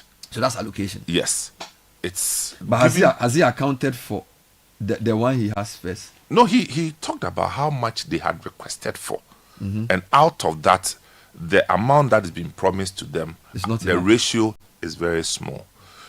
Be that as it may, what we are saying is that we want to see the effect of the very small one that has been given to you. That's all we are saying. What's the point in buying from Vietnam and transporting it from Vietnam when you have rice sitting in our shelves? Because it's cheaper. That's what the people. No. It's cheaper. It's cheaper. On face value, it's cheaper. But it costs the country so much. It's more expensive to the nation. That's the point we are making. So if the president says that we are making this money available, we should see action. That's all we are saying. We should see action. I am making two deductions, and I'm entitled to. The first deduction is that either you are right, the money may not be enough, and they can't say it well enough, or they've already bought imported, bagged foreign rice, and therefore don't have any money so left. So prisons have bought all already. Military, police, fire service, everybody, the hospital, they've all bought. I don't want to. I'm not being exact. We are in a procurement. No, I'm just saying. We are in a procurement economy. Sometimes people procure things on the basis of what they can get and relationships of the past. We get that. It is possible that somebody has bought all the rice business to eat for the next 5 years. It's possible. People buy and put the country in the contract for. I'm not saying this is a fact too, but we've seen it in other sectors where somebody has bought everything you ever need, including photocopy machine and the paper that you used to print it for the next 6 years. It is possible. But you see, rice generally has a longer shelf life, so maybe they can get away with that. How about the chicken? How about the perishables? So I'm just saying that it's egg that is in the glut, not the chicken. It's egg that is in the glut. I'm saying that somebody must take action to make sure that the money that has been voted for this purpose achieves the purpose. So the buffer stock people, they should come and tell us. Sky, let me take your comment. I think what the government should do immediately is we need an update on the situation. I know Felix Kwachofosu, who is the minister responsible for government communication, cares about things like this, and he's an ardent listener. So you should arrange for the minister for Agric and then the buffer stock guys to give us a briefing on this. Exactly. Was there, beyond the announcement that releases will be made, was there in fact a release? Did that go through the normal channels? So has the Auditor, Controller and Accountant General Department released the money? Which account did they hit at the Bank of Ghana? Because when the transaction is done, ultimately the Bank of Ghana must release it into a particular, ministry's account and blah blah blah, and it must be used for the purpose. We need that update because often cabinet decisions are announced, and between the time it is announced and what should actually hit the rubber should hit the road, nothing happens. Over time, nothing gets done. So I'm hoping that maybe by close of this particular week. Should it be the chief of staff? You have mentioned the government communication. That assumes that there's something done to be communicated. Maybe the chief of staff should ensure that what has been ordered has actually been done. Yeah, because there must, you see, what we are looking for is the action, not the communication of the intention. Well, that is to assume that the money hasn't been released. So we need that update. So then he has the information. But we know that from the budgeting cycle, when the president says, I have directed that an amount be released, I could explain that there's between an allocation, a disbursement, or the so-called drawdown. So the man has released the money. So finance minister has the impetus to now say this is the transfer. Or maybe the buffer stock may have to even do some paperwork to even secure the money to be sent to the account. You know, it's a very complicated process. That is exactly why the Minister for Communication should be telling us. The Minister for Government Communication should be telling us. I think it's the Chief of Staff. That this is where the situation is. All of them. All of them. Everybody Whatever it is. we need just that need to update. know. So the farmers say the rice is still there. Yeah, because if the rice is sitting in front of the people, because Ghana, you know, we need to know where the matter is. And they also said they couldn't process the rice because the mills say they've already milled rice they can't sell and they have no capacity. So it's not just a question of rice sitting in a farm. It has affected even the rice milling companies. Yeah. So they are saying that the mills are not getting money. So it's like the chain has come to a standstill from farmer to rice mill and possibly to distribution. But every day I drive in Accra, I see large trucks with rice coming from Tema. Okay. Like 500 bags, and they are moving into the city. You see, no, plenty. You see, that is why sometimes other countries take bold decisions, which we criticize, but it helps their own economy. Yeah. For instance, when India had its own problems with grains, they decided that going forward, we were no longer going to allow grains to leave the republic. And they did that for a good reason. It helped their economy. For pharmaceuticals and many other things that they did. Again, during the COVID era, we had what was the vaccine diplomacy problem. Yes. You know, countries decided that, or vaccine apartheid, or some. Even that time, Vietnam, Thailand, and Co. all stopped exporting rice. Exactly. Because they didn't know what was going to happen. So if we have a glut, and we do know that if we don't address it, it will bury these farmers. And these farmers have either pulled resources together from within the family or have gone to see, you know, loan sharks to get loans in order to actually farm, or have gone to see banks to get money to support their farming, or maybe have even sold their properties. It is expected that once it is a big problem that all of us have acknowledged, governmental action to deal with it robustly, and that includes ensuring the thing gets done. Can the government reintroduce the Ghana Food Distribution Company, which will serve? Because we've said that the problem with our farmers is that they are not business people. They produce a lot of food. So shouldn't there be an agency whose job it is to redistribute and create market opportunities? I think that's what the Feed Ghana office is trying to do, because they are encouraging communities to build, if like, farmer cooperatives, so that they deal with the cooperative associations instead of individual farmers. But let's not forget that a lot of these farmers are mostly or largely subsistence farmers, from hand to mouth farmers, who have not woken up to the real business space of farming. Okay, so that's one side. And then Mr. Akwe again said something, that let's take advantage of the anchor farmers, help them to expand, you know, so that in their expansion, the chain will be reactivated.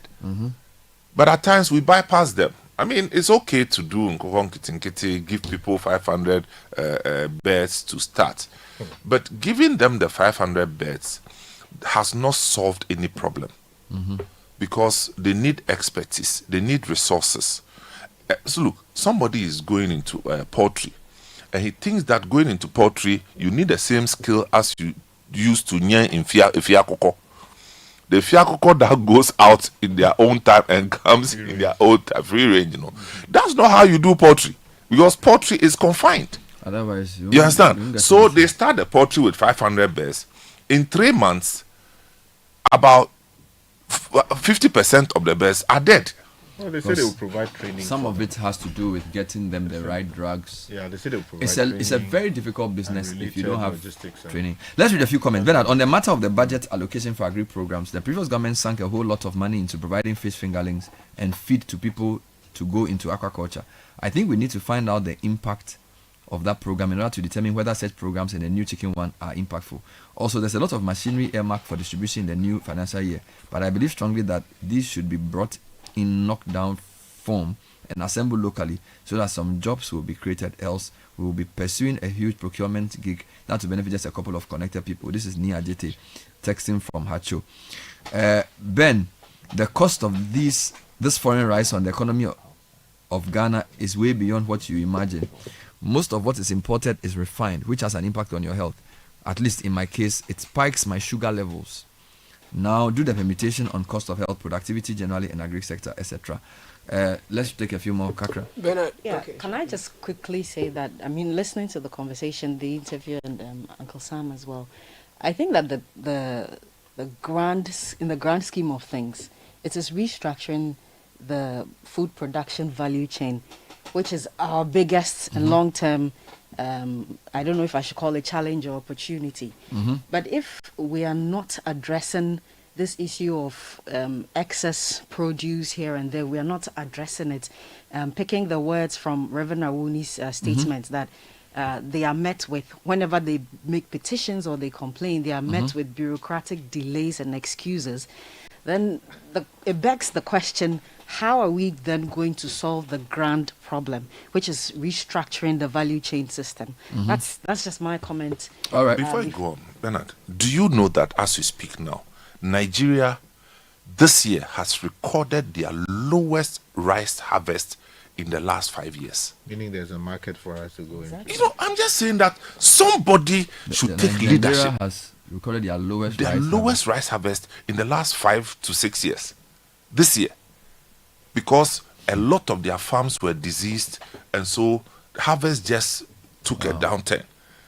So they need rice. Nigeria, they are very protective. No, what I'm saying is that we shouldn't take this for granted, because our next door neighbor Nigeria is in trouble with the same rice, and they have made a lot of noise about their local rice, and they have learned to change their taste to suit their local rice. Yeah.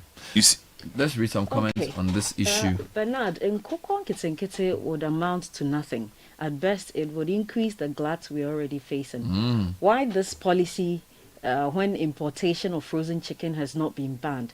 Government must be serious and stop the optics. Kofi Intema sends that. Bernard and team, I would have preferred if the Nkoko Nkitty project targeted the rearing of local chicken to the imported ones. We'd have grown the interest in the local poultry consumption and saved forex. The point around that was that we needed to increase or do some breed work on the local varieties.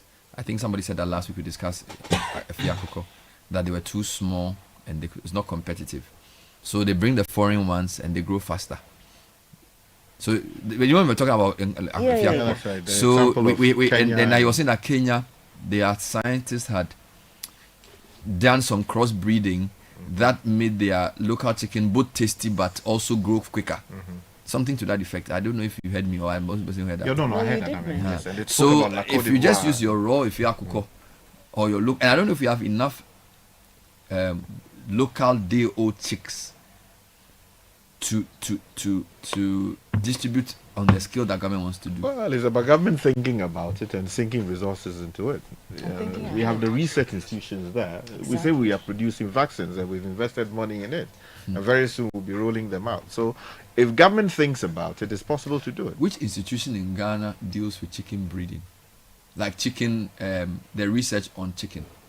Oh, CSR has that. Chicken, eh? Yes, CSR has that one as one of the. We need to ask them whether Ghana has a capacity to supply the DO chicks, because I do know they are important. And the Ministry of Agri has a particular department for this as well. I'm told that the DO chicks mostly are imported, which is a problem. Of course, the minister said some of them were local, but a lot is imported. DO chicks. The feed is imported. I wouldn't have a problem if you import DO chicks. I'll have a problem if you buy already made chicken to the country. So at least the old chick imported is better because at least It gives people jobs. You No understand? problem. And So over let's walk time, before we we need run. to look at somebody has written. Okay. It says, I have managed a poultry farm myself. I had to look for a veterinary doctor on my own. What are you doing? Hey, Charlie, the demons are But, so he's just complaining that he had to, you know, the issue I was talking about. He had to take it upon himself to look for a veterinary doctor. But lots of the people, they don't even know that you need a veterinary. Okay, so let's read the comment. Read the comment again. You can read it. Yeah, so the whole thing, or just the portion. The This whole is thing. So this person says, "Good morning, Bernard and team. Let me say this clearly. I have nothing against Nkokon Kitten, but the biggest crisis in the poultry industry today is the absence of trained and accountable personnel. I have managed a poultry farm myself. I had to look for a veterinary doctor on my own, as if I was I was operating in a country without a system. Meanwhile, in Germany, the same farm setup receives veterinary officers directly from the state, and they tell you." And they tell you the exact standards you must follow. Here in Ghana, it's every farmer for himself or herself, God for us all. And let us talk about antibiotics. Anyone who investigates the poultry sector will be shocked. From broilers to layers, we are pumping birds with antibiotics, and there's no clear national standard. If a standard exists, then who is enforcing it? In Germany, it is almost impossible. So I mean, the person is citing the situation in Germany to give us an understanding. Yeah, and he says it is almost impossible to walk into a shop and buy antibiotics for your birds. In Ghana, you simply walk in and purchase anything you like without any standards.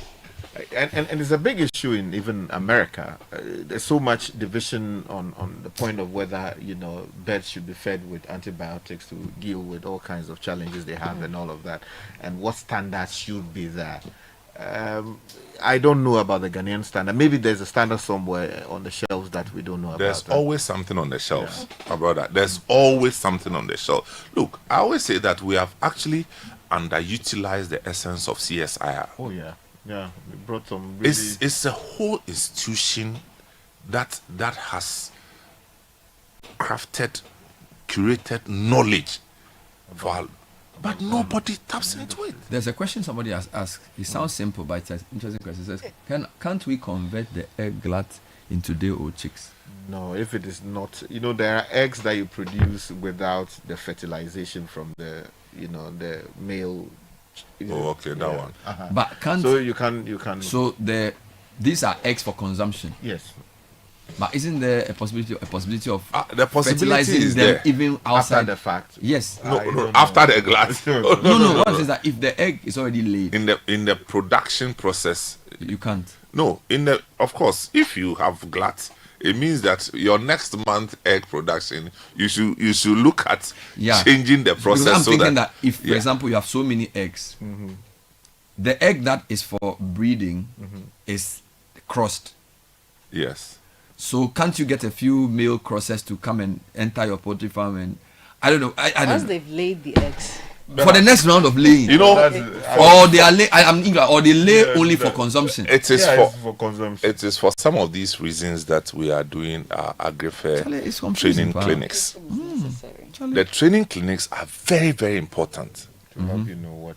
Because you don't go into the business if you have not been schooled. Charlie, we go chop what? You have not been schooled. You say you are going to rear pigs, and then you start after 6 months. The pig delivers and he has about 10 legs.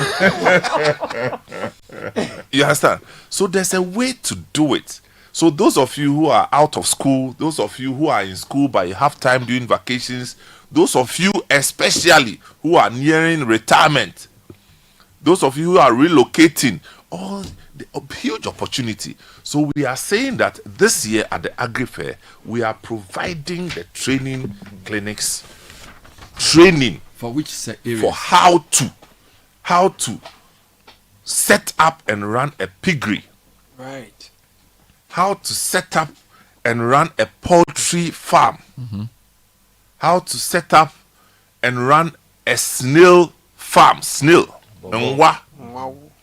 No. You understand? And then how to set up and run a fish farm. Thank you. So those are just the 4. But this fish farm, so poultry, piggery, snail, and fish. farm. This fish farm, like now, Sky was saying, the government has always had it in their books. So yeah. When I was doing my national service, my A-level national service, I was actually assigned to government's fish farm project.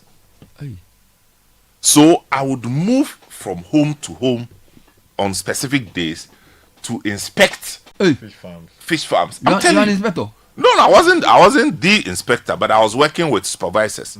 So I'm just saying that it's always been around. Fish farm. But the follow through. This was at Chambon's area. No. This is Rollins. Okay. And this is the late 80s, for 80s. I did my service in 87, 88. Wow. No, don't feel bad about it. Allow me to feel bad myself. I was at least I was 7 years old. So I'm just saying that. I'm just saying bad. that it's always been in the books, Yes. but the follow through is weak. Yeah. And we don't see. Look, and this at the time, was it tilapia or what type of fish were they doing? I don't remember clearly. But this was at home. Airport residential area, Roman Ridge, Fish Pond. Kanda. Yes, a lot of the houses. And this is not to talk about the Hacho area where it was now coming But out. I know there's a place in La Paz called Fish Pond. Yes. Selam Adoni used to live there. Fish Pond. Bernard, I'm just saying that the opportunity, people know, but the follow through, the trust, policy insistence is too weak. We are using the media to try and fill some of those gaps. And we leave our success of policy at the level of announcement. Once we have announced it, we are good. And then we follow with a seminar and workshop, and then we are okay. The implementation capacity of the state is very weak. Yes. And I think we also need to use the opportunity of air to drive home the need for some accountability on that. You know, a lot of government agencies don't say much after the announcement is made. They just go and hide. What is most annoying also is, and the experts, people within the system will complain to you that, look, the money comes and then the first thing they are thinking about is to buy vehicles. And normally they say, for inspection. And they like a lot of training. They buy some V6, V8, for purposes of, inspection. Those of you who want to take part, the number given. The number is 0558. In the training, Yeah, the training. 0558. Repeat. Let me start the number. 0558 973 973. So call this number. You want to start fish farming. You want to start snail farming, which I believe is fairly easy. You want to start poultry. They will teach you what kind of birds you can use, what kind of environment you can keep them. Don't treat them like Efiakoko. Bernard, Efiakoko, you haven't done Efiakoko before. Sky. Yes. The Fiakoko, they can eat everything, but they never get sick. No. But the poultry one, the least we used to rear a Fiakoko. He said the story is turkey. They stole turkey. And they still the chicken they couldn't steal. There are about 6 or 7 turkey, and these were like now growing. The guys came. I don't know what they did. They carried all the turkey. They are not guys, they are girls. No, they are guys. Because turkey, the chicken, when you hold the chicken, they will shout, but turkey don't keep quiet. So it's easier to steal turkey. And we had raised this turkey, they were young, and they had grown big and they were growing. And you're waiting for the day. And we're going to sell the thing. They came to take the turkeys away. So please, call the number and make sure you register. Make sure you show up. Get equipped. Get to learn how to, because it's very important. Did you add snail? Yes, snail. So there's snail, pig, chicken, poultry, and then fish. So this year only 4. 4 straight. Only 4. Because I hope you bring in agro-technologists to also help with, how to monitor, like Bernard's peculiar situation, for instance, how to police the space so that people don't come. No, we just tie some things. And put in here. Red danger. So, you go to some farm, there's some farmers put danger. Yes, danger. Then the one that they put the scarecrow type. Yes. Then they put some red. Danger, if you like that. If you like touch it. That's it. But someone say mention the number again. If you don't do that, you lose good. 055 055 sorry, 0558 973 Yeah. 973. Ghana- Petra says hi. Do Abba you Samoa. know, Yeah. people fear danger more than police. Oh yes. Oh, police for them. Do you know danger? Because that one, Police for where? The police that stops you on the road and is going to take bribe. Why will you fear him? A danger on the farm. When you are going to steal the corn and you see that they've tied the corn, the corn with red snail shells. No, and then these days then they put some small cross on it. Oh, crossing and this is I'm telling you, what kind of cray? Mighty gods and lower gods. And then when you steal it, you know whether something happening to you is because of the thing. So it's even play on your mind. Danger. Oh man. Introducing this immediately. Danger. You know easy. Because almost run me. They say God, if you ask him, he will forgive you. So please, our message this morning is whether you are already in the business, whether you are thinking of getting into the business, there's a way to do it. That's the right way to do it. And we are partnering with CSIR on the training sessions. Is it happening at the same venue as the Agri Fair? It's happening during the Agri Fair. So 28th, within 29th, the precincts of the Agri Fair? Yes, 30th. So whilst you are there, you can also do your shopping because we have plantains. You know, plantains have campa. Yes. The one that has run away is tomatoes. So we are going to have the plantains. Plantains, everything will be there. Everything will be there. Are we going to have a lot of grains? Grains, yes. We have. In fact, as for rice, we are dead sure. Vegetables, yes. We are having poultry, yes. Rabbit. Rabbit. At least I know Ghana prisons. They come with their food. What about abe? We'll have abe. The one that you can cut yourself. We'll have abe. Abe no. A drone nankasa, abe nankasa. So you take home and go and do the thing. Vegetable. You understand? The last time you drew me to this abe thing, I went to say Ajingo. Now I park my car at Akramo and somebody say, "Hey, Ajingo." No, I pretended it's not me. Say, I'm calling you. What about cassava, yam, and potatoes? We'll have cassava. We'll have potatoes. We have brobe. Yes, we have cocoa. Yeah. We have brobe is nice. Mankan cocoa. I like brobe a lot. We have fried brobe is very nice. Yeah, fried brobe. Will there be kebabs and yes, we have the food court will have all the grills. Little chops. Yes, no, the major chops. These are the grills. These are the pork ones. And it's 3 days. 3 days. Friday morning to evening. Morning to evening. Okay. Yes, for fish, 3 days. Fish will be there. We have fish. You know, we have fresh from sea fish too. Apart from the river fish, we also have fresh from sea. So we've had arrangements with some of the folks at the Shona to bring fish. Yeah, the Shona red fish to bring fish, and they have mentioned a whole variety of fish that they said it's an open fridge. So some of the chicken people bring their own fridges and things. Oh yes. Okay. So it's everything set for 3 days. Yeah, but if you want to exhibit and you haven't registered, it has to be done before between now. Weekend. Yeah, now you have to actually register and pay before this weekend. Today is Wednesday, right? Yes. So between today, tomorrow, after Friday, shut. Same number. Yes, 0558 973 973. So you yourself, where will you be? Me? Oh, I'll be resident near the park. Come on. Greeting people. No, I'll be saying hi to people because my hands will be too busy. Now, the Agri Fair is powered by Channel 1 and Citi FM and sponsored by Horticultural Business Forum, who are bringing more like a dozen and more exhibitors producing different things. Development Bank Ghana, Legacy Crop Improvement Center, Gersal, Ghana Exim Bank, and Agri Impact, whose CEO we just spoke to also says is bringing people who are coming to sell different made in Ghana food. But that's the official launch of Christmas.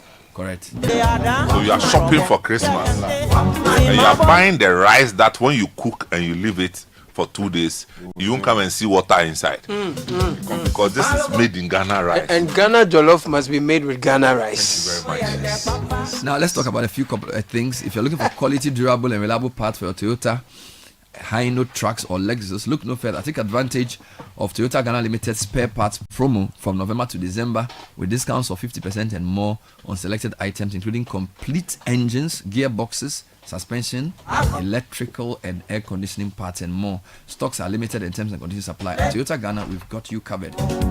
Genuine parts that keep your vehicle performing at its best. Call Toyota on 0302 429 80125. Drive smart, save smart. Choose Toyota Ghana Limited. Ghana drives Toyota.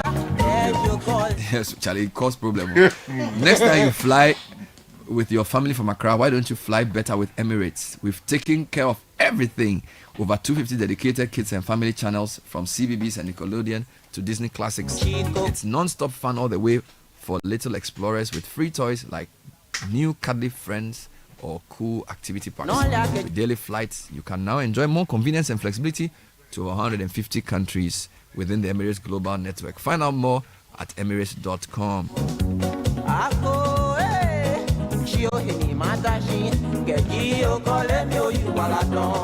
Have you heard? Receiving money from abroad can be cheap and fast with Zoom. You know that feeling when you're waiting for money and it takes forever? Yeah, we all know that one. But with Zoom, a PayPal service, your family and friends can send money from the US and other countries straight into your mobile wallet in minutes. And guess what? With Zoom transfers, fees on original transfers. Basically, with Zoom, there's zero transfer fee. That's what I should say, zero CD transfer fee. So you don't pay anything for transferring money on eligible transfers. It's fast, it's safe, it just works.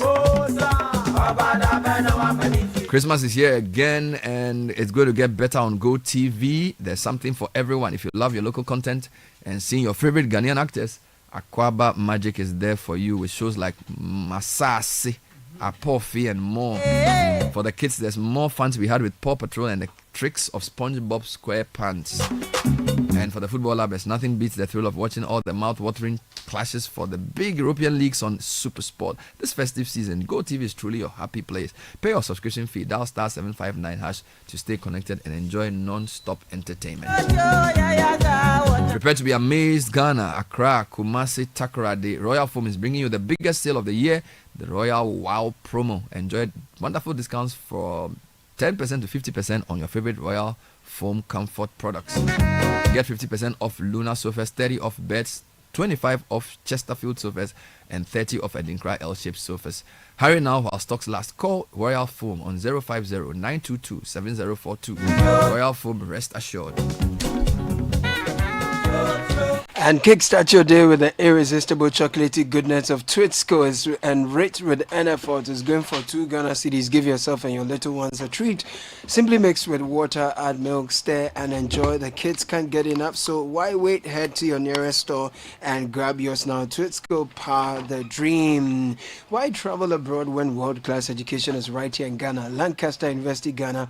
You will earn a British degree, develop employability skills, and enjoy a campus experience that inspires growth, confidence, and more. Gain practical skills, global exposure, and access to scholarship that make your dream degree even more achievable. For more information, visit www.lancaster.edu.gh. You can also contact us via email at admissions@lancaster.edu.gh. Call us 0248 656 274. Lancaster University, Ghana, the only British university campus in West Africa.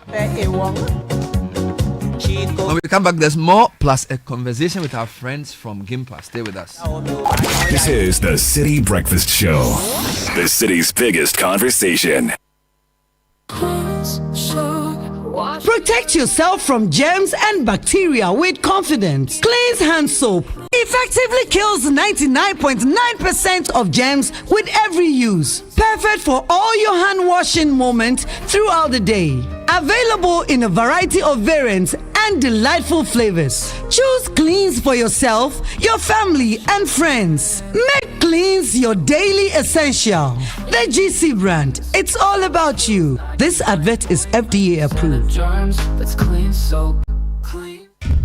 The Kakamutobi come out in the festive season, and they are as scary as our bills. But we don't want to miss out on parties, family, and festivals.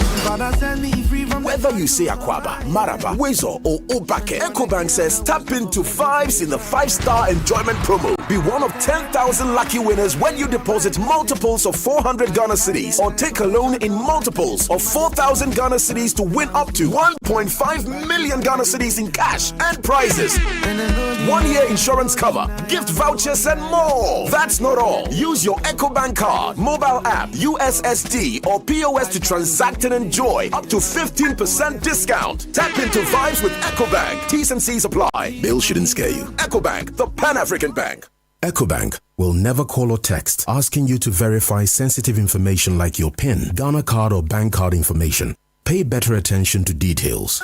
And where do you think you're going? To train in the garden. With my broom? Mom, it's a javelin. Oh, really?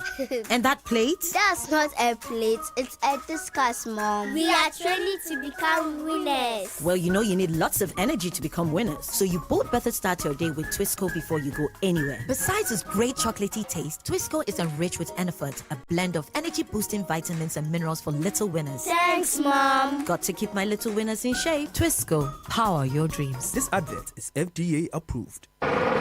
Hey, so what goes into building quality structures? I mean, literally, what goes into it? Wujaf, you don't want to be sitting here somewhere worrying whether or not you did a really good job. It's a very simple equation. If there's no diamond cement in the mix, massa, forget it. Don't start cry. Menye, diamond cement has been providing builders, block makers, and construction companies that peace of mind for years. Diamond cement is 42.5 R grade cement. Unbeatable quality made right here in Ghana. And because we have your pocket in mind, we provide 32.5 R grade so that everybody getting on. No long talk, Jack. If there's no diamond cement in the mix, don't start. Locate Diamond Cement Ghana Limited nationwide with factories in Aflao, Takrade, and Buipe, or call 0244-313-368 or 0540-111-978 or 0202-021-175. Diamond Cement, still as hard as a diamond. Looking for a university that truly sets you apart? Academic City University Accra offers world-class undergraduate degree programs in engineering, business, informatics, and communication arts. And that's not all. Now introducing master's degrees designed to equip you with industry-relevant skills and global leadership capabilities. Study on a modern campus, learn from international faculty, and gain hands-on experience that sets you apart in today's job market. With over 15 student ventures launched and graduates thriving in top roles across Ghana and abroad, Academic City University is where future-ready leaders are made. Call now 0262-693-870. That's 0262-693-870. Academic City University, educating future-ready leaders. It's the Electroland Xmas are picking one more promotion. Citi is appreciating and Electroland is offering. Buy Nasco LED TV from $6.99 Ghana cedis, and when you buy Nasco French door, you get a free 5-gas cooker. Buy Nasco 425-liter chest freezer and get free 24-inch TV. Now buy the 545 to 800-liter Nasco chest freezers and get free tabletop fridge. Buy selected TCL smart TVs and get free TV wall bracket, air purifier, and professional monitor. Or you can buy TCL side-by-side fridge and get free 24-inch LED TV. Buy the Samsung QLED 4K Neo TVs from 65 to 100-inch and get your free music frame wireless speaker. Buy Samsung DuraCool Twin Cooling Plus and get free blender or 4-burner gas cooker. Now rush to Electroland showrooms or authorized dealers in Ghana. Call 050-315-9339 or visit www.electrolandgh.com.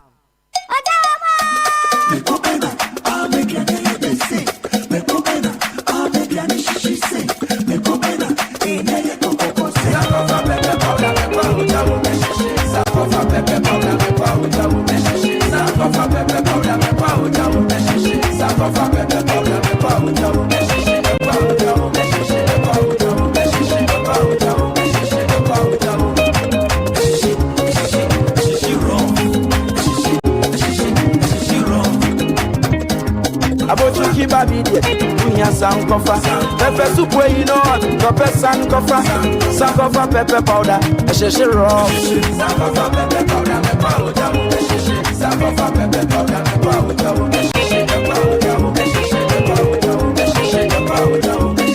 powder sankofa pepper powder FDA aji ejade nkrato yatum. This is the City Breakfast Show, the city's biggest conversation.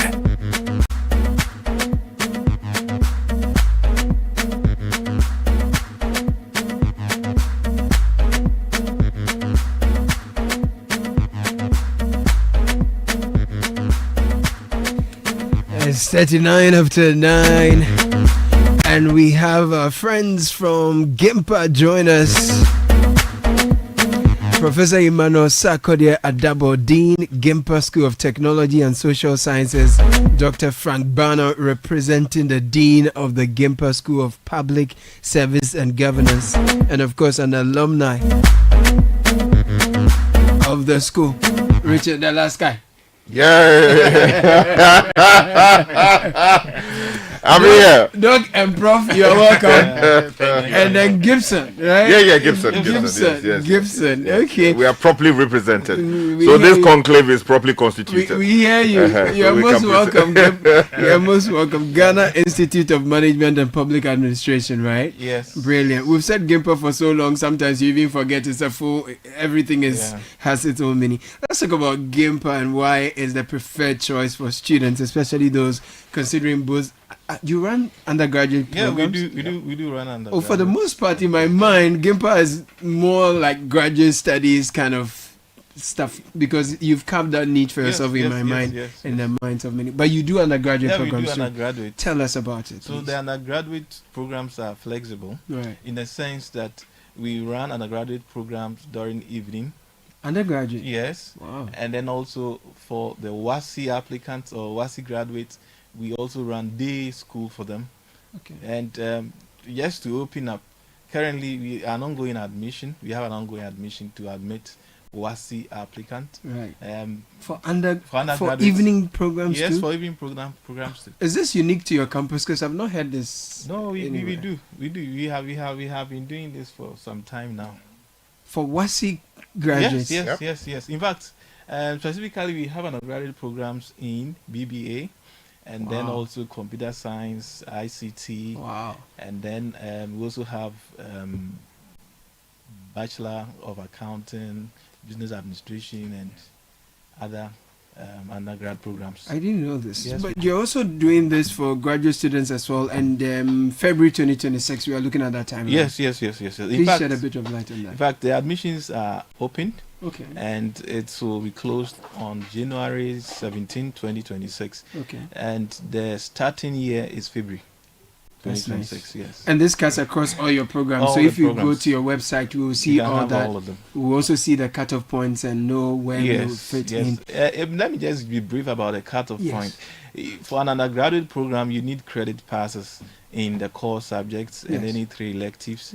Except that if you want to do computer science, you have to have a pass in elective mathematics. Right, you have the Dean of the School of Technology speaking there. Yes. Okay, cool. So, Prof, let's talk about the WASI students, candidates, especially those who are awaiting their results. If I'm awaiting, can I still apply? And what makes GIMPA an ideal place to begin the higher education journey? Yeah, so if you want to apply, just go to apply.gimpa.edu.gh. And then start the process, select any of the programs of choice for an undergrad, and then indicates that results are waiting. So you will only be asked to provide your student index number and other relevant background, and that will be it. So once you are done, probably you'll be asked to also pay an amount, which you can easily do through Momo or any other means of payment you want to do. And then at a point in time when the results are released, you don't have to do anything, just stay in the house. Nice. GIMPA will admit you. Interesting. And you will definitely receive a communication from GIMPA via email. Nice. Just to follow up on the admission. The Green Hill. Dr. Frank Bano, tell us more about your programs and in terms of their flexibility, the learning options that GIMPA is offering to meet the diverse needs of prospective students this coming February 2026. Yes, just like our Prof rightly said, so we have balanced programs are crafted to suit the needs of every student. So like you said, we have very flexible payment terms as well, and we have very flexible lecture period. So with the undergrad courses, we have the ones that the students who would want to normally enroll as day students, we have that flexibility for them to enroll within the day system. students who also want to run the evening system, we also have that flexibility for students who come, I think, somewhere 4:30 to 5, and then they close at, I think, 8 p.m. So we have that flexibility. Then also students who also want to come on weekends only, we also have that flexibility whereby they start Thursday mostly online, then Friday they come in person, then Saturday and Sunday they take their lectures. So that is how we've crafted our programs. Then also to talk about the postgraduate program. So a program like the Executive Masters in Business Administration, what we call as the Executive MBA, for example, we've crafted it in such a way that students who enroll in this program would only attend lectures once every month. So they normally attend lectures at the end of the month. So they come in on Friday evening, face-to-face. Saturday, they take from 8 to 5 p.m. and then Sunday 8 to 5 p.m. and they are done, unless the following month. So they take assignments and work home to engage them for the period. These are mostly people who already top executives who are already working. Then we also have the Doctor of Management, which is also more or less equivalent to the PhD kind of program, which is also run in a similar fashion. So these are the flexibility of campus program. And of course, most importantly, they are taught by some of the highest professionals that you can find in Ghana today. That is a fact. Which of your offerings are most sought after now? Would you say this is your hot cake? There are a number of them. We can't just pick one. Really? Yes. Which one are you best known for? In fact, I'm just lost over it. But I can just I can just pick 4. I can pick the law program. That's one. I can pick cyber security and digital forensics. Right. That's also there. And then we also have MBA. MBA 2 is also doing, and the MBA we also have 1-year masters, which actually gives masters in procurement, supply chain management, and a lot more. And then our public sector management programs too. We also do have master of public health. Yes, and that too is master also something. Yes, if you don't know, we do. I like it. Now, those are the doctors who are on that program. Still at the undergraduate level, look, for a lot of people, the reason why everyone is going to school so that they can have career growth, employment opportunities and practical skills for development and all of that, right? What is GIMPA's advantage when it comes to your graduate programs and how they provide career growth, networking, and practical skills development opportunities? So GIMPA equips students with advanced knowledge and practical skills. Like I said, most of us, prof and other professors who are teaching, most of these people are seasoned industry people. Most of them have also had the opportunity to work and lecture in prestigious universities beyond Ghana. So they come with a depth of experience. I said here I'm very young, but I've had that experience also. And when it comes to policy discourse, mostly you find some of us in policy discourse in Ghana. We are the very people who are bringing this knowledge to the classroom to teach our students. So when you are coming to GIMPA, be assured that you are not only coming for theoretical knowledge, but you are also coming for practical knowledge, because you are coming to meet professors and experts who have proven themselves within the classroom and beyond the classroom. So that is the opportunity that GIMPA offers, in addition to the other things that you can find in terms of having the ability to have maybe attachment. Those are a plus when it comes to GIMPA. But the most important thing is the faculty members, the unique faculty members and the blend of faculty members in terms of experience that you will find in GIMPA that today you may not find it in most of the I love your green and serene campus as well. And so that's another allure for you right there. And you have an example right here in the studio. I was about citing him and you came in. I was about citing him that in this case, we come to your studio and we are finding one of the best law students in Ghana. No, but he didn't do his law at your but of course, he's a product of GIMPA. You are claiming this one too quickly. We gave him the base. Come and remove your mouth. and the law is Sky. Did you acquire your position of the law from the Green Hill? We are not talking about the law. No, I mean, Gimpa give me the base. The and there's no way. I don't believe I would have become what I am today, but for the intervention of Gimpa. Yeah, it was an intervention. Yes, I mean the rigor of training I received there at the business school. It came with me when I went to do my LLB and masters in law and other things.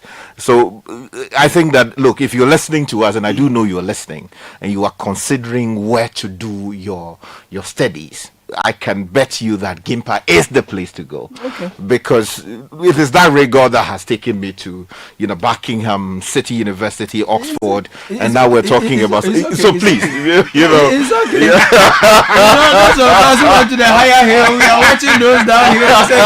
It's okay. It's fine. So I endorse it with all my heart. Very well. We can accept all the potential students, so it's fine. It's fine. Gimpa, we bless you. Keep doing what you're doing, but tell us how we can apply to your very beautiful campus and take up courses and build our future dreams right on that very beautiful Green Hill. Yeah, so to apply, you go to apply.gimpa.edu.gh and then select the right programs, do the application. If you are an awaiting student from WASI, you can also apply, because when the results are released, automatically Gimpa will get your results and do the admission right away. Right. This process also applies to those who want to do postgraduate programs at Gimpa. If you have any questions about the admissions, suppose you have challenges with the application form, you can send an email to admissions@gimpa.edu.gh, or you can call these numbers 0302 775 401 or 0302 775 402. Right. Thank Professor Emmanuel Sarkodie Adabo is the Dean of Gimpa School of Technology and Social Sciences. Very soft-spoken. You just heard him. Dr. Frank Bono, he represents the Dean. I mistakenly said he's the Dean. Charlie, quick! He disclaimed. One quick program that I think I want to touch on. Quickly. See, currently, we run the Master of Science in Economics. Master of Science in Economics. With specialization in economic policy, with specialization in energy economics, with specialization in financial economics. And I'm telling your listeners that if you want to be the next BOG governor, you should be thinking of enrolling in Gimpa's Master of... You think that Gimpa's Master of this thing will mint the next BOG governor? Compared to the other places, Because we are one of the few universities that is offering specialization in economic policy. And in the economic policy, we teach pure unadulterated monetary policy as a unit. And if you want to be the next governor, this is the program. And your fees are moderate, they are reasonable, flexible payment terms. Dr. Frank, but if we come there, we'll come and look for you. Look for me. Thank you. Let me exercise my right here as a co-host of the show and to say that, look, we know that a lot of people are going to school. Recently, we were talking about our politicians and some other people making the time to go to school and all of that.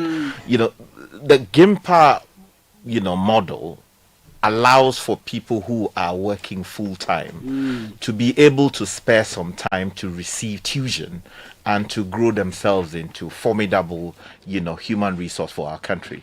So if you are in a government ministry or you are in a private sector institution and you are thinking of how to actually grow your skills and become much more useful to your institution or to the state, Gimpa is the place to go to receive that additional tuition. You heard that from Gibson, Richard the last guy. Thank you, gentlemen, for passing through the studio. We're grateful you came.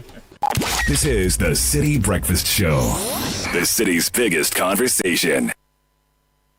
OCM. If you're hungry and you know it, OCM. OCM. If you're hungry and you know it, OCM. OCM. If you're hungry and you know it and you really want to eat. If you're hungry and you know it, OCM. OCM. If you're hungry and you know it, OCM. OCM. If you're hungry and you know it, OCM. OCM. If you're hungry and you know it, and there's nothing in the fridge. If you're hungry and you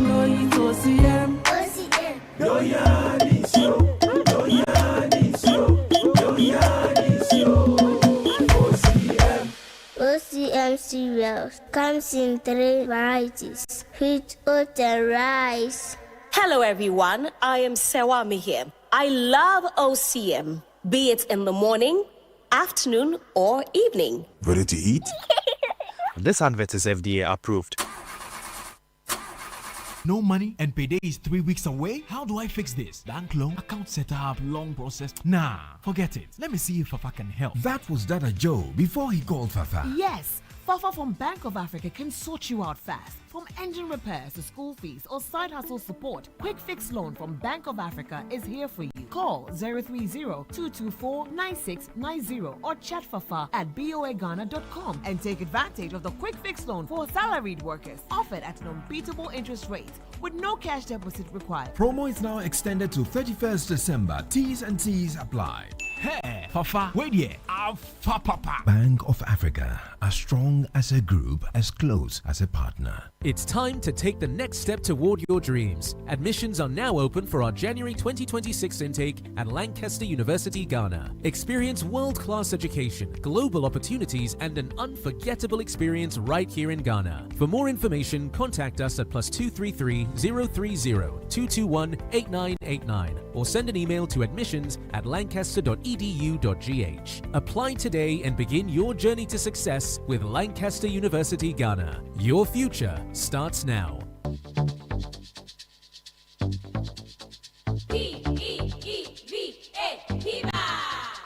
Looking for a burst of flavor in every sip?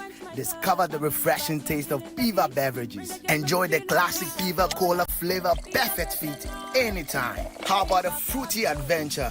Try our delightful Piva orange fruit drink packed with recognized citrus flavor. Craving something exotic? Our Piva cocktail fruit drink brings the tropics to you. For a sweet and juicy treat, grab our grapefruit drink and don't miss out on the refreshing Piva tangerine fruit drink, bursting with tangerine flavor. Piva Cola, Piva Orange, Piva Cocktail, Piva Grape, Piva Tangy. Grab yours today. Available now at your local store. Call us on 05500-32231. Piva, a taste you love. This advert is FDA approved. P for Piva. Luck is everywhere for everyone. Yeah. The winning season is back, but this time I am collecting the wins like Jollof at a wedding. The luckiest season 3 is here. Your chance to flip your luck or maybe your bank account too. 2 easy ways to join. Dial *712#. Hit 1 to buy for you or 2 to gift a friend. Feeling lucky? Pick 1 for a random number or hit 2 to choose your own. Pay with mobile money. Done. You're in. Or go to theluckiestafrica.com, click community tickets, choose your number or let the system do so for you. You can buy a ticket for your boo or your favorite barber. Pay with Momo or card if you're abroad.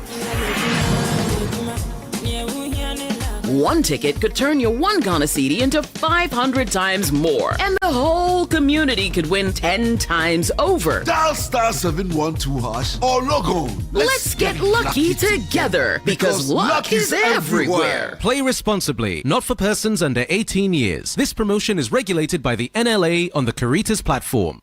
Hey Ghana, the lights are going off again, but this time for good reason. Melcom Blackouts deals are here. From November 13th to 30th, prices go dark and savings shine. Visit your nearest Melcom store today.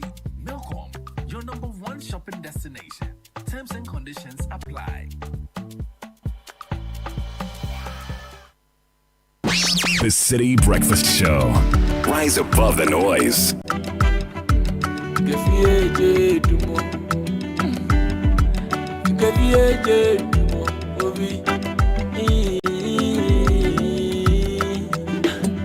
Mama uye majushim Atamanka ma oselo adenusu Loya udenke muko wanyen Ijamo wada bobi mbechimi Sana nyami mku wanyipada senyi dole yako Samane na mablo ufie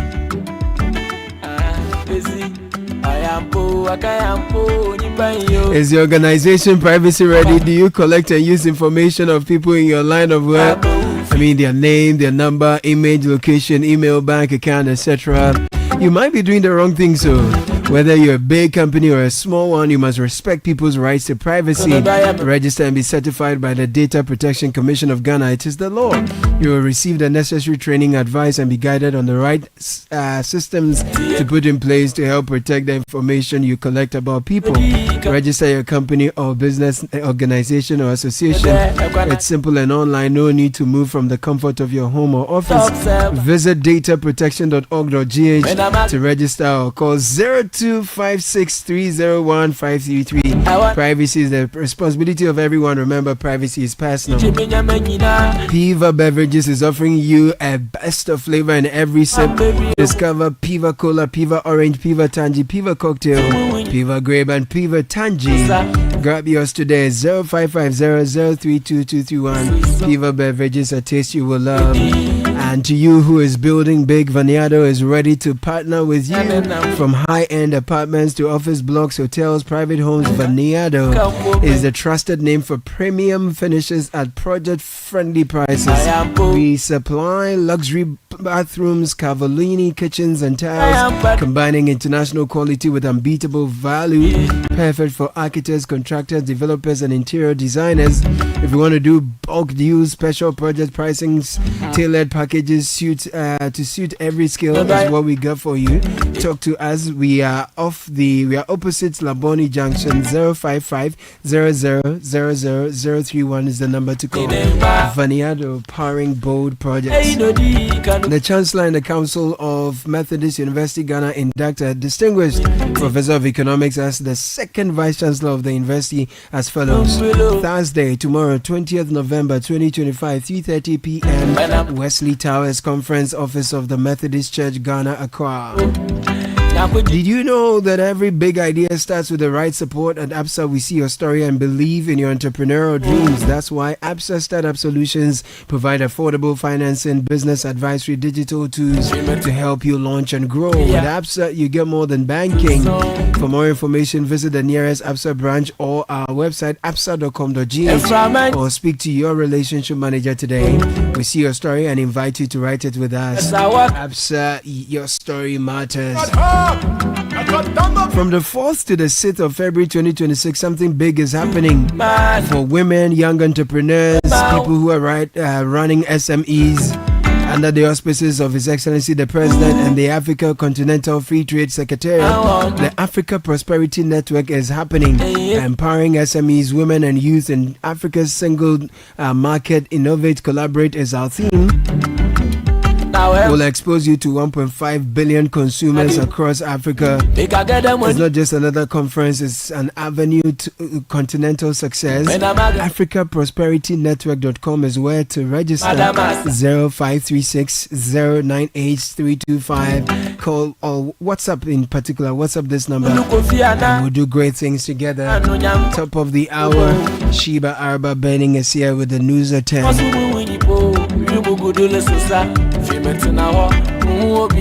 Thank you for doing the listening. Over to you, Sheba. Good morning. Good morning, Caleb. Coming up,